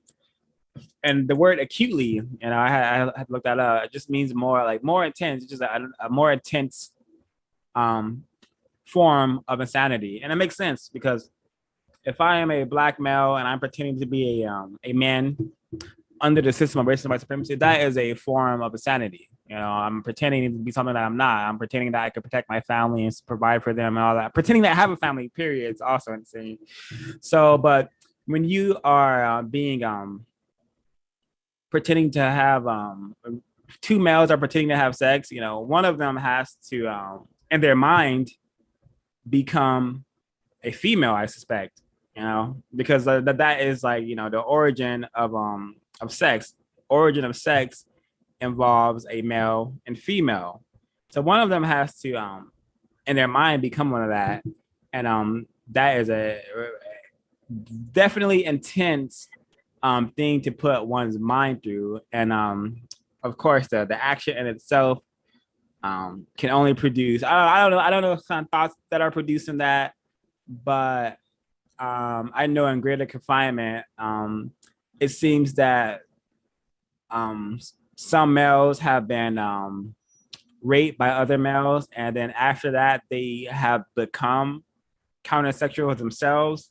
So it has to do something severely damaging to the psyche to participate in that sort of behavior. But I may be incorrect. I'm not an expert on anything besides being a victim of racism and white supremacy. I'm slightly protective of Mr. Lilly Fuller Jr.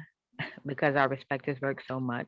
So to balance things out, because the term insane was used, and not to say that I don't agree, I do agree, but I just want to balance it out, and I want to read something real quick from the book, page 347. To minimize confusion in regards to offering your opinions and suggestions involving sexual matters as well as racial matters, be willing to explain your reason and or purpose for all that you say. Next, during the existence of white supremacy racism and according to compensatory counter racic logic, the things that people do or not do in matters of sex homosex, and or lesbian sex, anti-sex, greatly affects what people do, not do, or will do in matters of race, racism, and or counter racism. I want to read the next thing too, real quick. Question: what is the best and correct thing to say about those white people who choose to engage in homosexual and or lesbian acts, but only with white people? Answer: nothing, unless there is a reason to believe that the white supremacist racists have a plan to use these acts in helping to maintain, expand, and or refine the system of white supremacy.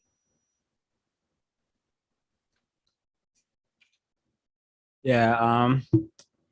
If one is correct thinking, it should be really hard to call Miss Lily Fuller a person against so-called gay people. This individual, Lily Fuller, is simply a victim of racism attempting to solve the problem. So I really appreciate you reading that. I also had some of that highlighted as well. Yeah, I don't think it's yeah, I think white people being practicing homosexuality and lesbianism, I believe that is part of their origin. So they have a right to do that, but the damage comes when they spread it onto victims of racism, and then they allow the counter-sexual victims of racism to get more comfort and triggers than the non-counter-sexual people, which creates more conflict amongst non-white people. And it's just really yeah, racist man, racist woman, geniuses at how they have set up the system and how they have trained us. So it's like you think the villains and the movies and the TV shows are something else. Racist men and racist women are awesome. I don't know how a creature thinks of such a system like this, but hey, we're living in it, 2021, unfortunately. So it's definitely real and happening, despite its awesome, seemingly magical powers of getting people to be so acutely insane. Really tragic. I really liked a lot of what was on page 348. I thought all of it was very significant. And I'm just gonna read some of it.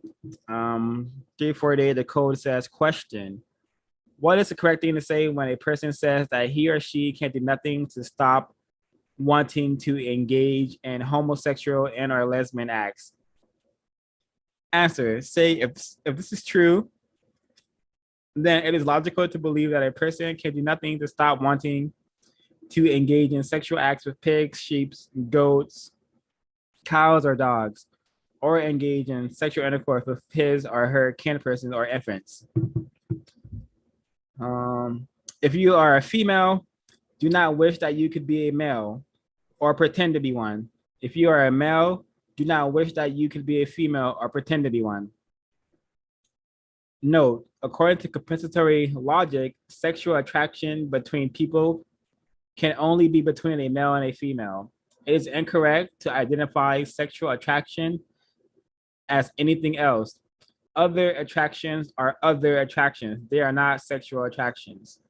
So this is really it's a really great piece of code. It's really awesome because I've had I used to think that then what if people who are born gay? Well, what if they're just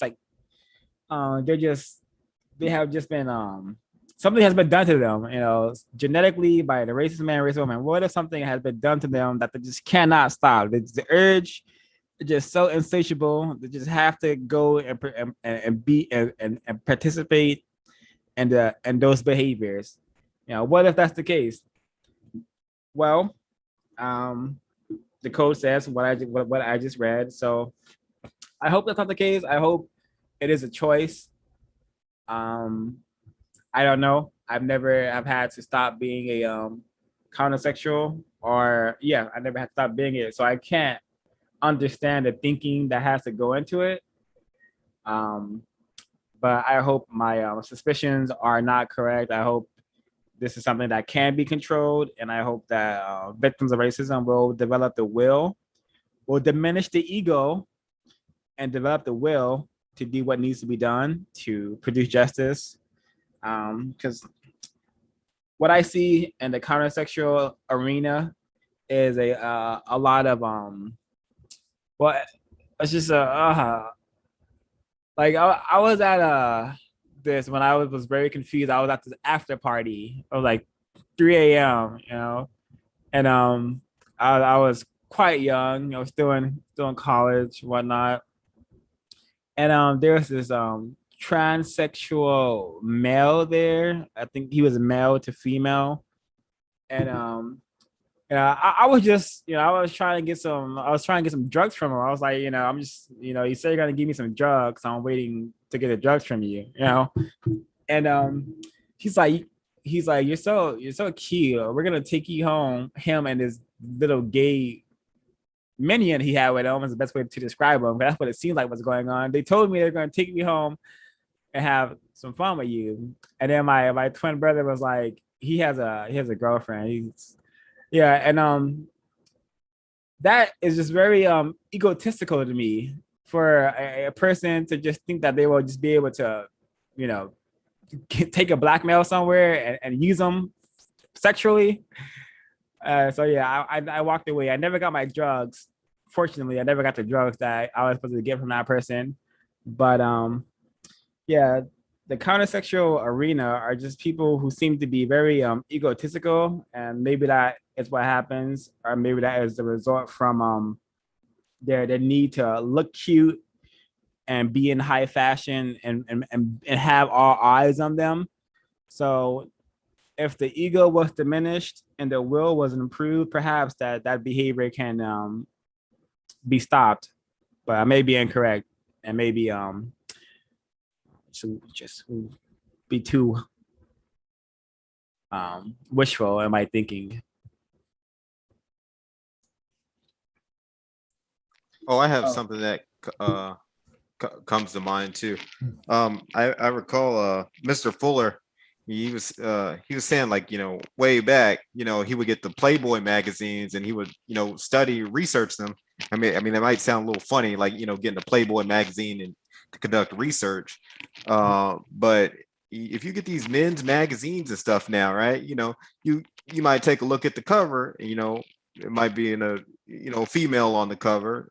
But you really got to pay attention, because sometimes these females on the cover, they actually be dudes, because I don't know, you pay attention to the headline, sometimes there'll be like something like first transgender playmate or something like that, or I know that's happened. And Playboy is like, one of the men's magazines. I think even Maxim did it.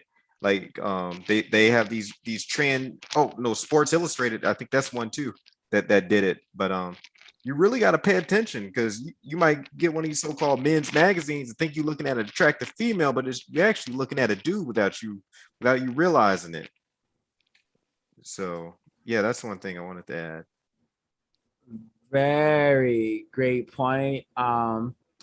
Look no further than honestly, look no further than porn to see just how sick are the racist men and racist women have made the world, just how sick they are. They're one of the most popular porns. I'm pretty sure this video is gonna be even more shadow banned by my use of language this discussion. But look no further than porn. You'll see many freaking, what is it called, incest porn, like, so-called brothers and sisters and fathers and daughters raping each other, or being raped, or just having sex with each other. However they phrase it, this is a very popular genre of pornography, and it's just very telling of how just decrepit and sick and diabolical racist men and racist women are, because this is they have popularized this sort of behavior. And another popular one is like aliens, like having sex with like females. I think that goes into like the racist images of the black people being like the beast creatures. And so I think that's why that's so popular. And yeah, that industry is really it's in a just world that's something like that could never exist. But let white people control the planet, and this is what you get. You get gang rape porn, you get rape porn, you get all sorts of and bestiality. You know, I learned about bestiality porn before I learned about incest porn. So really tragic what's happening on planet Earth. Really disgusting, to say the least. Ms. Williams. Was that Dan before you? Yes, ma'am. Okay. I agree with Dan is saying. Not only are they promoting gay males as women, they are doing it even say like the beauty field, right? You know, you have a lot of beauty supply houses and, you know, shops, right? I read an article where it was saying that they've gone so far as even those posters that we see and we think those are women that are on the front of the beauty supply places, most of them are not even women. Those are males. But they put it up there and they making you think that they are really women. But I read an article where he was talking about how those were gay men or transgender men who were actually in those posters. And I thought that was saying, man, they really bold. But it just goes to show you what degree of deception they will do to make normal men or normal males think that these are really women when they are really not, or females, but they're really not. But that's all to get you thinking this is a beautiful female, and come to find out they're not even female. I wanted to share something on page 349 at the bottom. And it says, question, what is the correct thing to say about homosexual or lesbian anti-sexual people who adopt children? I know we touched on this earlier in the beginning, but I just wanted to share that. It says, answer, say, as long as white supremacy exists and the only children that should be so-called adopted by homosexuals or lesbian people should be white children. I agree with that 100%.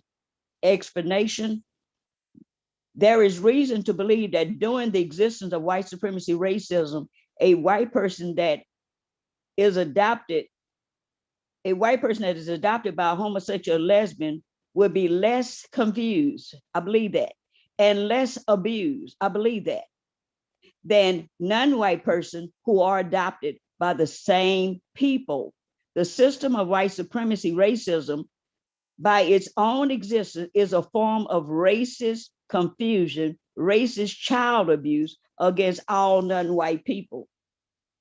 There used to be a time that it was popular for non-white males to get a white woman as a girlfriend or as a wife. It became like a trend. Every time you look around, they were marrying, dating, or whatever, right? But there used to be a time they didn't really do that. It was kind of like undercover or whatever, but it's become widely open and it's like an accessory.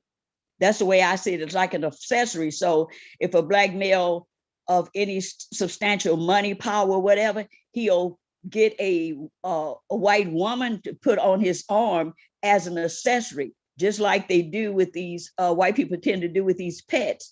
They have various types of pets that are very expensive or whatever, and some of them carry around in their little purse or whatever, but they are accessories. And that's the same thing that I see that they're doing with these non-white children when they adopt them. These are like accessories. Well, do you have a Black child yet? Well, you need to get you one. It's the latest accessory.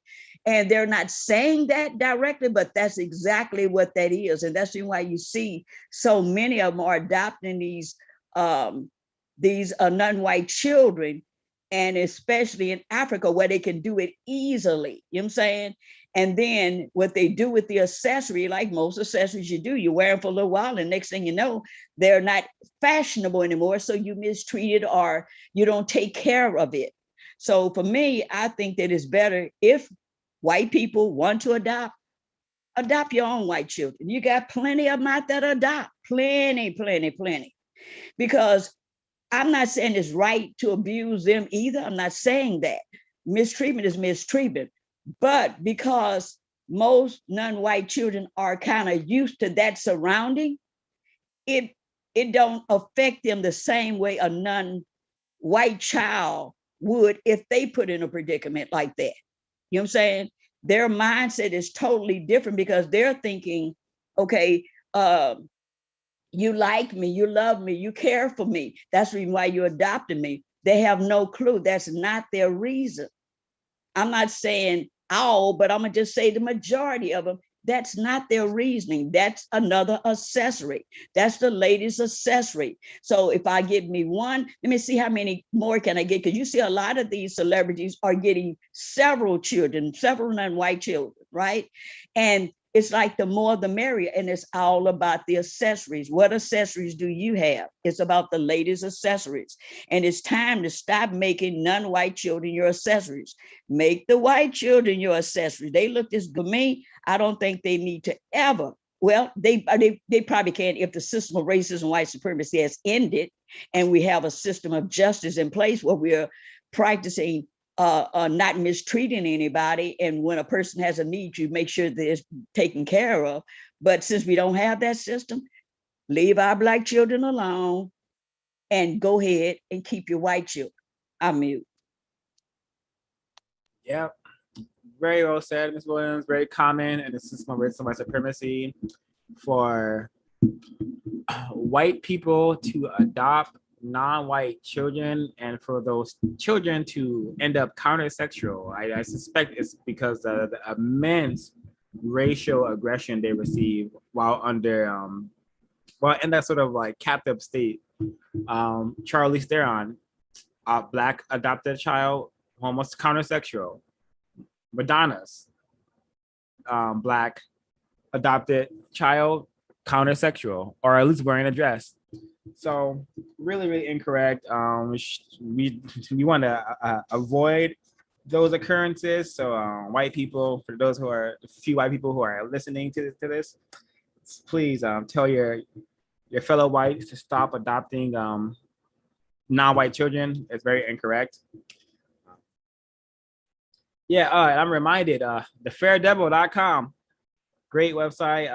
I read how like many children, another racist pattern is adopting is white people adopting non-white children, particularly Black children from Africa, to use them as sex slaves. It's very common as well. So to avoid until we have a system of justice to where we don't have to suspect every white person of being capable of practicing such racist acts as the aforementioned, we need to just really not have this happening. No more adopting non-white children, because it's really incorrect to make your adopted child a countersexual or a sex slave. So should not be happening anywhere in the galaxy, universe, whatever. So there's from 350, there's some general suggestions to non-white males and females. I'm just gonna read a couple I highlighted. If others want to share some of the suggestions they thought were constructive, go right ahead. I'm gonna start 351. Be cordial without being silly. Make all conversations short and constructive. Do not gossip. Do not hesitate to say thank you or excuse me. Do not participate in joke telling. Do not talk about your sexual experiences except for necessary medical or legal reasons. Do not be insulting. Do not use profanity or vulgarity. Seek to use time to think about constructive problem solving. Prefer to have your meals alone and in silence. Constructively feed your body and your mind. A really great suggestion. Another one I'm going to share is constantly test your ability to function constructively while in the presence of extremely difficult white people or non-white people, particularly in job situations. Do this by minimizing unnecessary contact, saying only that which is necessary and constructive, and avoiding all trivial conversation. Very uncode to do such things. The final one I will share. I saw you go ahead, Miss B. I was going to share one as well. Do not produce offspring until you can adequately feed, clothe, and shelter them with very little help from others, and until you are ready, willing, and able to teach them in great detail about racism, white supremacy, what it is, and how it works in all of the 9 areas of activity. And I just want to put this out there since it's on video. To the non-white people who are in anti-sexual activities with white people, ask yourself or ask them like, okay, how is this productive? How are we solving the problem of racism? How can we end the problem? What can you tell me about racism, white supremacy? Since they want to be so-called friends / partners or whatever. I think non-white people should ask their so-called partners who participate in anti-sexual behavior. Ask them that question. Tell them to break it down to you. Break down racism, white supremacy. Teach you.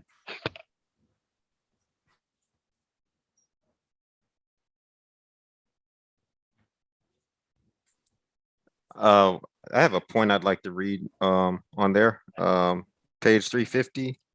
It says, while waiting for or looking for your personal choice of a mate of the other complementary sex, use your time and energy to learn all that you can about everything in the known universe that is of constructive value.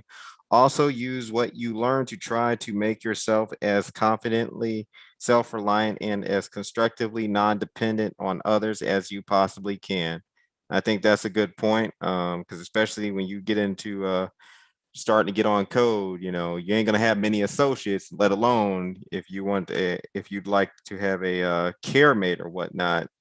It may not come, but as we read in this area, if you do constructive work, you might, discover someone you can make a mutual agreement with.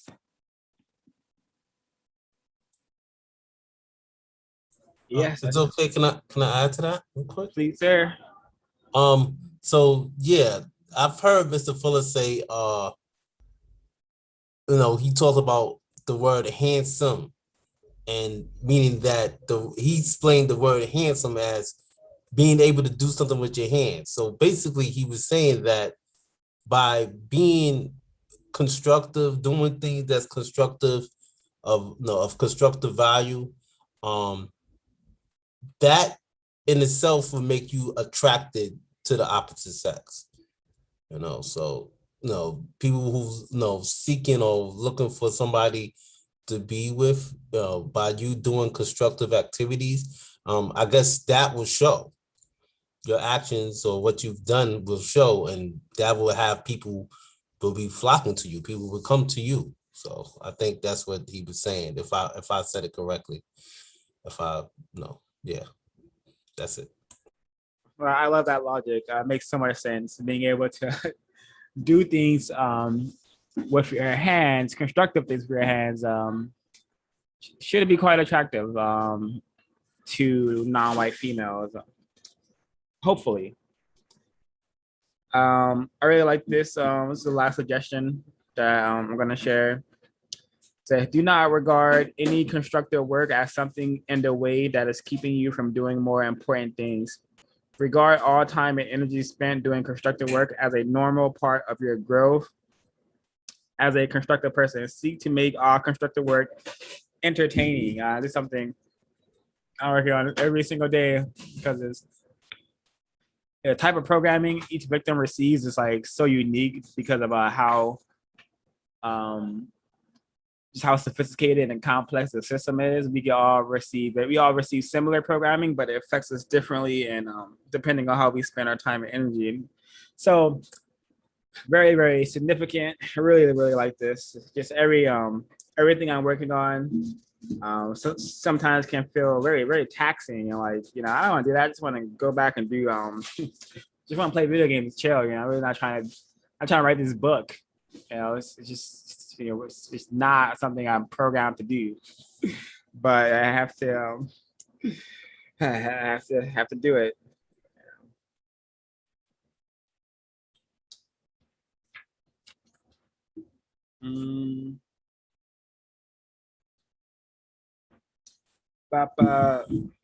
Something I've been reminded of since this is the longest arrangement I have had in my life, and definitely the most constructive one as well, but still the code just rings true in all areas of my life. And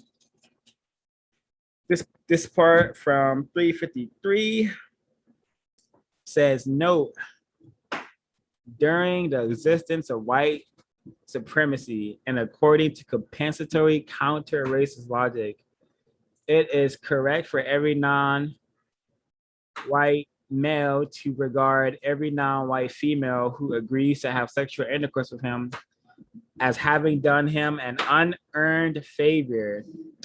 Do not expect to have harmony in any arrangement that you have with your chosen mate of the opposite complementary sex. Do not expect to have anything better than a mutual agreement on a few matters. Because of the conflicting values that non-white males and females are taught while subject to white supremacy, they can have mutual agreements, but they cannot under white supremacy achieve harmony. Under white supremacy, the conflicts between non-white males and non-white females are built into the educational and social material process that dictates the ways that they are forced to interact with each other. Non-white males and non-white females should know that they will have conflict with each other as long as white supremacy exists. They should prepare in advance to minimize that conflict by minimizing non-constructive or aimless contact. When arguments start, try to minimize conflict by minimizing all unnecessary contact. When arguments start that result from the failure to have harmony, temporarily agree not to talk to each other. Do not stay in the immediate presence of each other. Do not send messages to each other. Do not talk about each other to others in a derogatory way. Do not contact each other, again, without a very constructive reason, and plan for doing so. Can do a lot to help arrangements involving non-white males and non-white females. Very significant to understand these aspects of the code if you are attempting to have an arrangement as I am attempting to. So yeah, very, very the code is so necessary, to say the least. I'm all right. I'm just gonna keep going unless others have something to share. No worries though, I have plenty. This part from 353 is very very awesome. I like part of the code because I like to suspect I have been correct thinking enough my entire life. I possibly due to my my victim mother, single mother household I came out of. So it was definitely instilled in me that you do not go around harming females. I have never been one to like intentionally like seek to harm non-white females or to name call them or to do any of that stuff. It's not something I ever participated in. And it was quite a disturbing shock to realize the terroristic conditions between non-white males and non-white females, how we just have so much animosity towards each other. And I didn't realize dynamic until I started to become less confused, while at the same time seeing things being said like all men are trash, or like black men are the weakest link. That's when I started to realize, hey, something's up between the dynamics between non-white males, non-white females. So this part of the code is very important. This could do a lot to disrupt racism, white supremacy, I believe. So on 354, the code states, make a maximum effort to speak and act effectively to stop the harm that is being done to non-white females. Speak and act to put a stop to fighting them, taunting them, name calling them, being discourteous to them, belittling them, raping them, killing them, or helping to deprive them of that which they should have, and forcing them to do more with less. Do all that you can to be constructively supportive. Very difficult because most non-white males don't even know how to be supportive, constructively supportive, but we can all attempt to do so. I just think one example that folks should be able to follow easily, like if you see like a non-white males like catcalling non-white female, you just say something. Just say that is incorrect. You shouldn't do that. And perhaps that may get their brain computers to realize that, hey, this isn't correct. I came out of a female. Why am I treating them this way? I may be in error in thinking that it's that easy to change our behavior. But really significant piece of the code, we need to stop this. There's various communities that think there is a gender war happening between black males and black females, and that should indicate to us all how destructive and tragic our dynamic is with one another. So that needs to stop ASAP. The only race, the only group of people, non-white black people, who like have this dynamic where black males hate black females and black females hate black males because of the conditions placed onto us by racist men and racist women. So really incorrect, should not be happening. Would others like to chime in before I keep it going? Just wanted to say I agree with what you said, particularly what the last thing that you said about the gender wars. I think that non-white females do have a reason to shed some light on that issue. The overarching issue definitely is racism, white supremacy. So I think in order for us to put the focus back on ending the system of racism, white supremacy, we as non-white males specifically need to do all that we can to get that focus back off of us. So if non-white females are saying, hey, stop catcalling us, stop that immediately. If non-white females say, stop referring to me as bitch, stop doing that immediately. So that we can get back on focus, get back on our purpose. That's all I wanted to share right now. Well said, sir. Another codified action that needs to take place immediately is on 356. The code states, do not fight, curse, name call, or seek to make hardship for any non-white female who boldly or quietly shows that she enjoys or prefers being used by white men sexually or in some other manner that is derogatory or non-constructive. Instead, direct all counter-racist speech and action toward and against the racist white supremacists themselves, not against their non-white female victims. Really significant. It's not entirely the fault of the victim that they have been programmed to such a degree that they are allowing themselves to be victimized in that manner. So the blame should always be placed on racist man, racist woman, despite how potentially like what's a good word? Like Candace Owens is a good example. Candace Owens, she's married to a white supremacist. She's pretty vicious towards other black people. You know, so it shouldn't be surprised that some, you know, non-white people will attempt to attack her and her character and her existence. But the people who are to blame are those who have allowed her to be degraded to such a degree. So I hope that makes sense. But yeah, I also really Okay. go ahead. I just wanted to say, I just wanted to go back actually to that point about it is correct for every non-white male to regard every non-white female who agrees to have sexual intercourse with him as having done him an unearned favor. It just makes me think about what Mr. Fuller said, that, you know, black males, because we have been subject to racism, white supremacy, that we have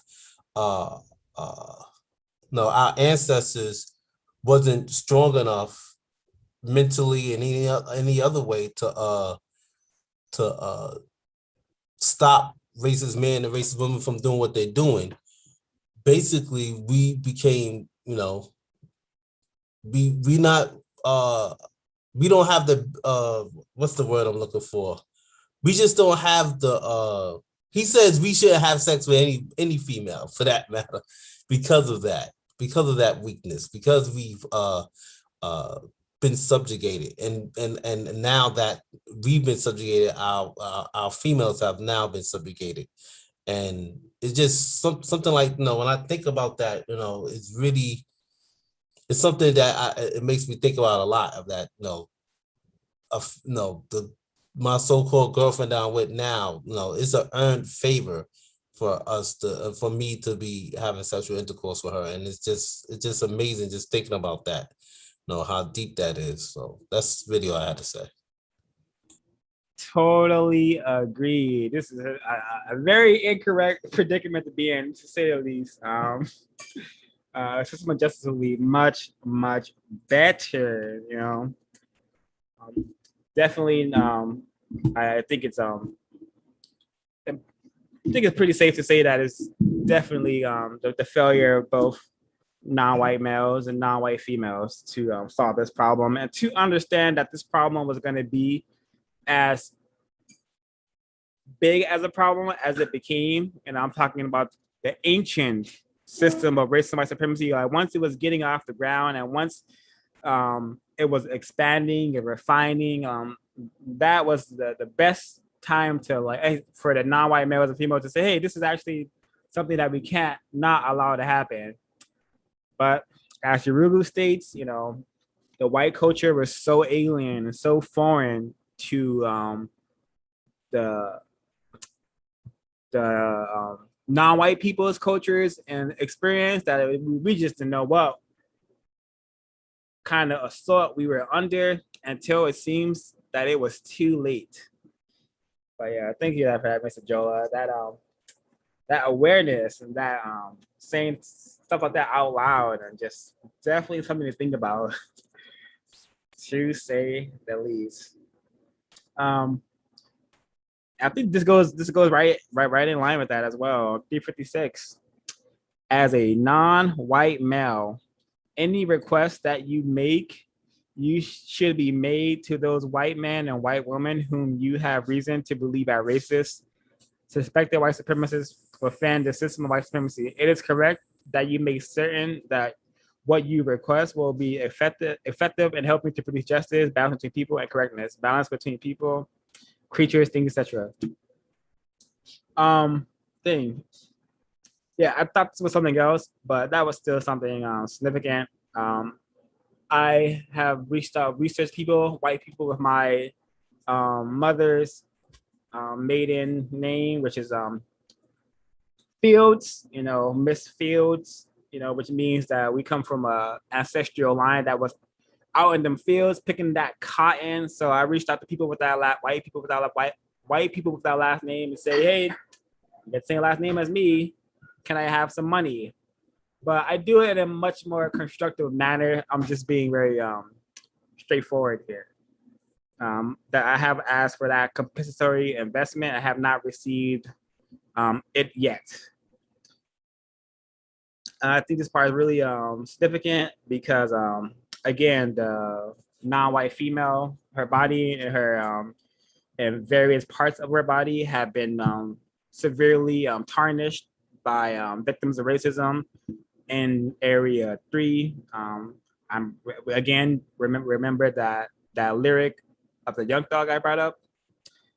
The 356 states, it is the non-white females who, when burdened with a child within their bodies, have been the most abused and have been given the least support while in the weakened condition of childbearing. Because of the abuse that non-white females suffered, their offspring suffered, and the offspring of their offspring suffered. It is incorrect for any people, white or non-white people, white or non-white, to demand that non-white females submit to their leadership. Considering that non-white males have so far failed to protect themselves and so far failed to protect non-white females from being dominated and mistreated by a racist man and racist woman, non-white males should be totally opposed to demanding anything of any non-white female. Considering the long-term and total subjugation, misuse, and abuse and general trashing of non-white female by racist men and racist women, every non-white male in a known universe should not think of himself as a man or expect to be regarded as a man. And when I was more confused, and I didn't even know racism white supremacy was a thing, I didn't like being called a man because my brain computer, somewhere my brain computer knew that I wasn't. I remember being asked, like, "Are you a man?" I was like, "No, I'm a boy. I don't like to identify as a man because I was on code in my own way because I just know that this world is not correct, and I can do very little to make it a correct world. So, and I was also conditioned to think that being a man was being like violent, super masculine. When I was a child, I was made to fight my twin brother for other men. They would have us fight each other, in front of the lawn, just fight each other. Like, that's fun. It's fun to fight and harm other Black people. So that's what being a man was from my experience, fighting, hurting each other, and just, doing stuff like that. So it's not something that I really care to associate myself with. Now that I am much less confused, I realize that, wow, I was correct. I'm never have been a man, probably never will be if we don't solve this problem in my lifetime. So yeah, I don't see it as an insult. It's just the reality of the situation. I felt the same way when I was younger. Like when you turn 18, everybody think they're grown, or I'm a woman. But I always didn't see myself in that light because I'm still living with my mom. I'm still struggling. I'm still, is hiding behind my knees. So I never felt like a grown person or a woman. So when people would identify themselves as that, I never did, but I just felt like I wasn't adequate enough to take care of myself.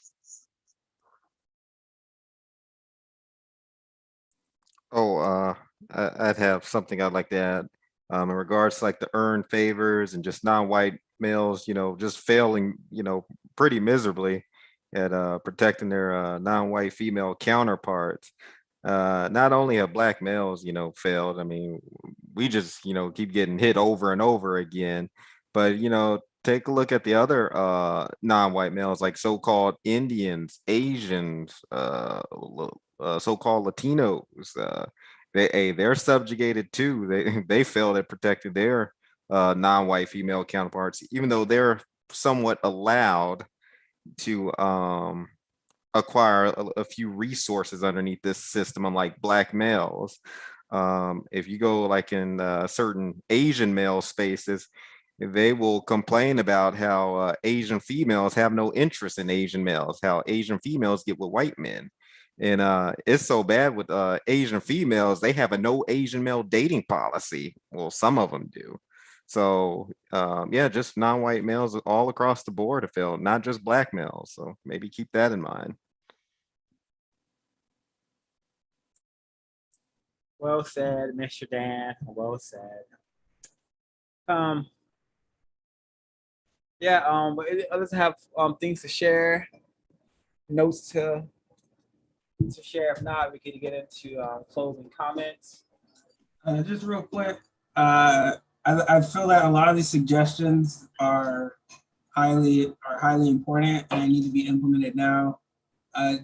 Just basically because a lot of times with non-white females, when you're asking them for whatever reason why they may be engaging in anti-sexual behavior, they often say, things, most of the time, more often than not, 8 times out of 10, it's because something like men are trash or something. So the non-white males have been mistreating the non-white females, or the non-white females feel like they don't get the respect, for lack of a better word, that they deserve from their non-white counterparts. So I feel that these suggestions would do a great deal in mending the relationships that we have with non-white females and non-white males, to keep them from being more confused, and establishing that, moving towards becoming universal man, universal woman. That's all. Well said. So let's get into closing comments. Would anyone like to begin? I will. I'm going to do my closing from Dr. Frances Cress Wilson's ISIS paper, The Keys to Colors, on page 280 and 281. And it reads, when both the Black male and Black female take up the struggle for justice against white supremacy, they are endowed with the strongest possible insurance that they will remain united. They are united in common effort against injustice, and spontaneously they express the strongest possible statement about respect and love for themselves as individuals. In doing this, the Black male and Black female are declaring that they are conferred upon themselves the highest possible value, which is essential if there is to be self and group defense. The new answer to the Black male and female relationship dilemma is for the Black male and the Black female to make serious, conscious struggle against white supremacy with their number one priority. Fortunately, Neely Fuller Jr. has written a textbook for victims of white supremacy, the United Independent Compensatory Code System concept, that details specific behaviors that the Black male and female must adopt in order to combat effectively the force that is driving them apart. Fuller suggests that the most critical question is how Black males and females spread their time and energy, how they use each of the 24 hours of the day. He recommends constructive conversation. Number 2, constructive work. Number 3, sufficient eating and sleeping. And 4, sexual intercourse no more than twice a week. These suggestions deserve our full consideration. if energy used is limited to just these activities by each Black male and Black female, certainly we would become more responsible toward ourselves as individuals, which would translate into more responsible interaction with one another. It is critical that we realize our present pattern of behavior permits white supremacy to exist. Directed racial change in Black behavior, as suggested above, will alter permanently the face of white supremacy, its victimization of Black males and females, and its destruction of the Black male and female relationship, which leads us to go forward into evolving into the universal man and woman. So then we can have justice and live the universal lifestyle. I mean, I would like to go next if it's okay. My closing arguments for the area of sex is I think what Mr. Fuller is trying to keep us focused on is that sex and the only definition of sex is between male and female, and anything other than that isn't sex. And I think that's something that we as attempting counter racists need to really push and let other people know that this is what it's about. It's about keeping the idea of, binary, male and female, as this is sex. Anything other than that is not sex. And I think that's our obligation as attempting counter racists to push that message. So yeah, that's my closing argument. Closing statement, I meant. Well said, sir.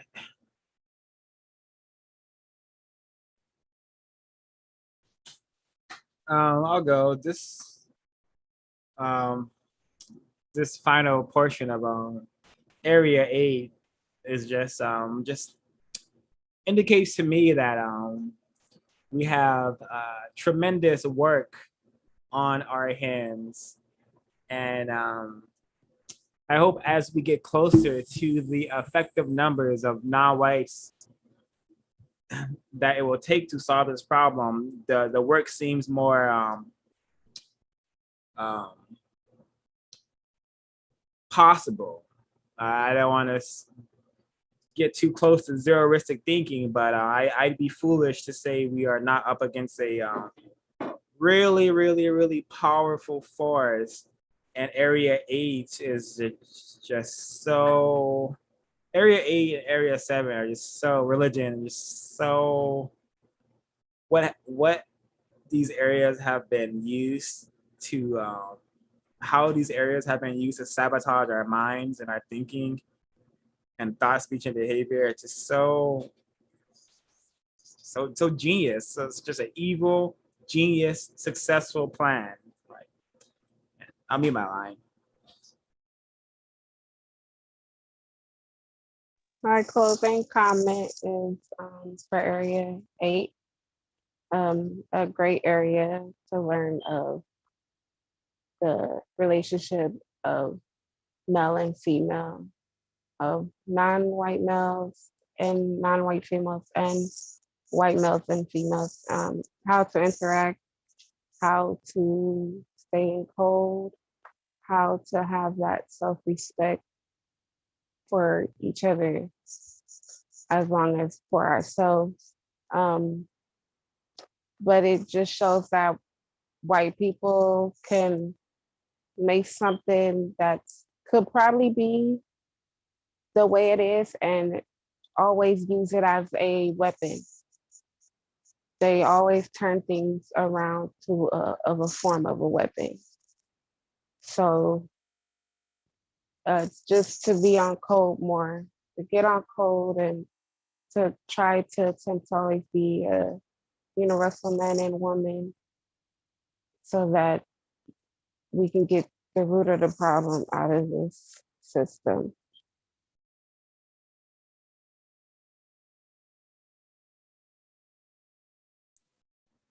I'll go. for my closing comments, I'll read this one part off of page 350 again.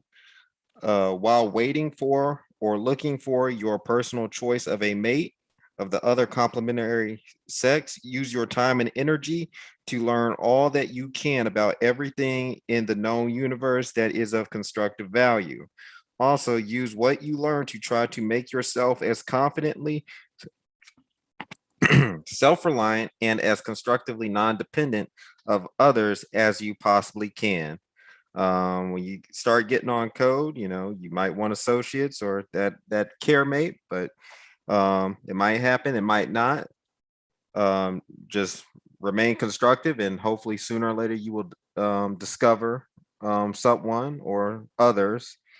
And before you get to that bedroom and produce justice, you know, do your 200 questions. And that's my comments on area 8.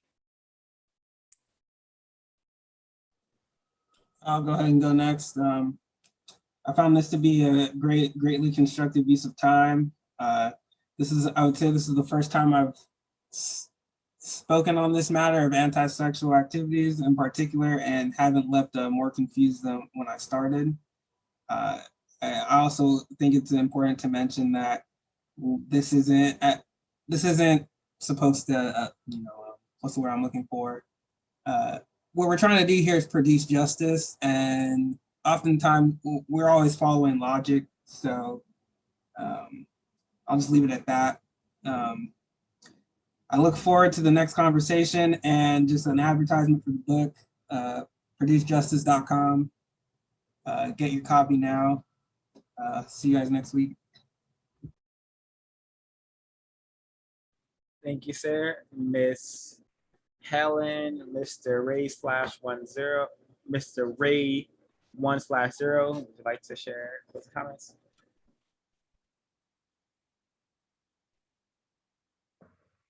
Just that I Hello. found it. Hello. Oh, sorry. Just that I found this business meeting extremely constructive, and can't wait for the next one.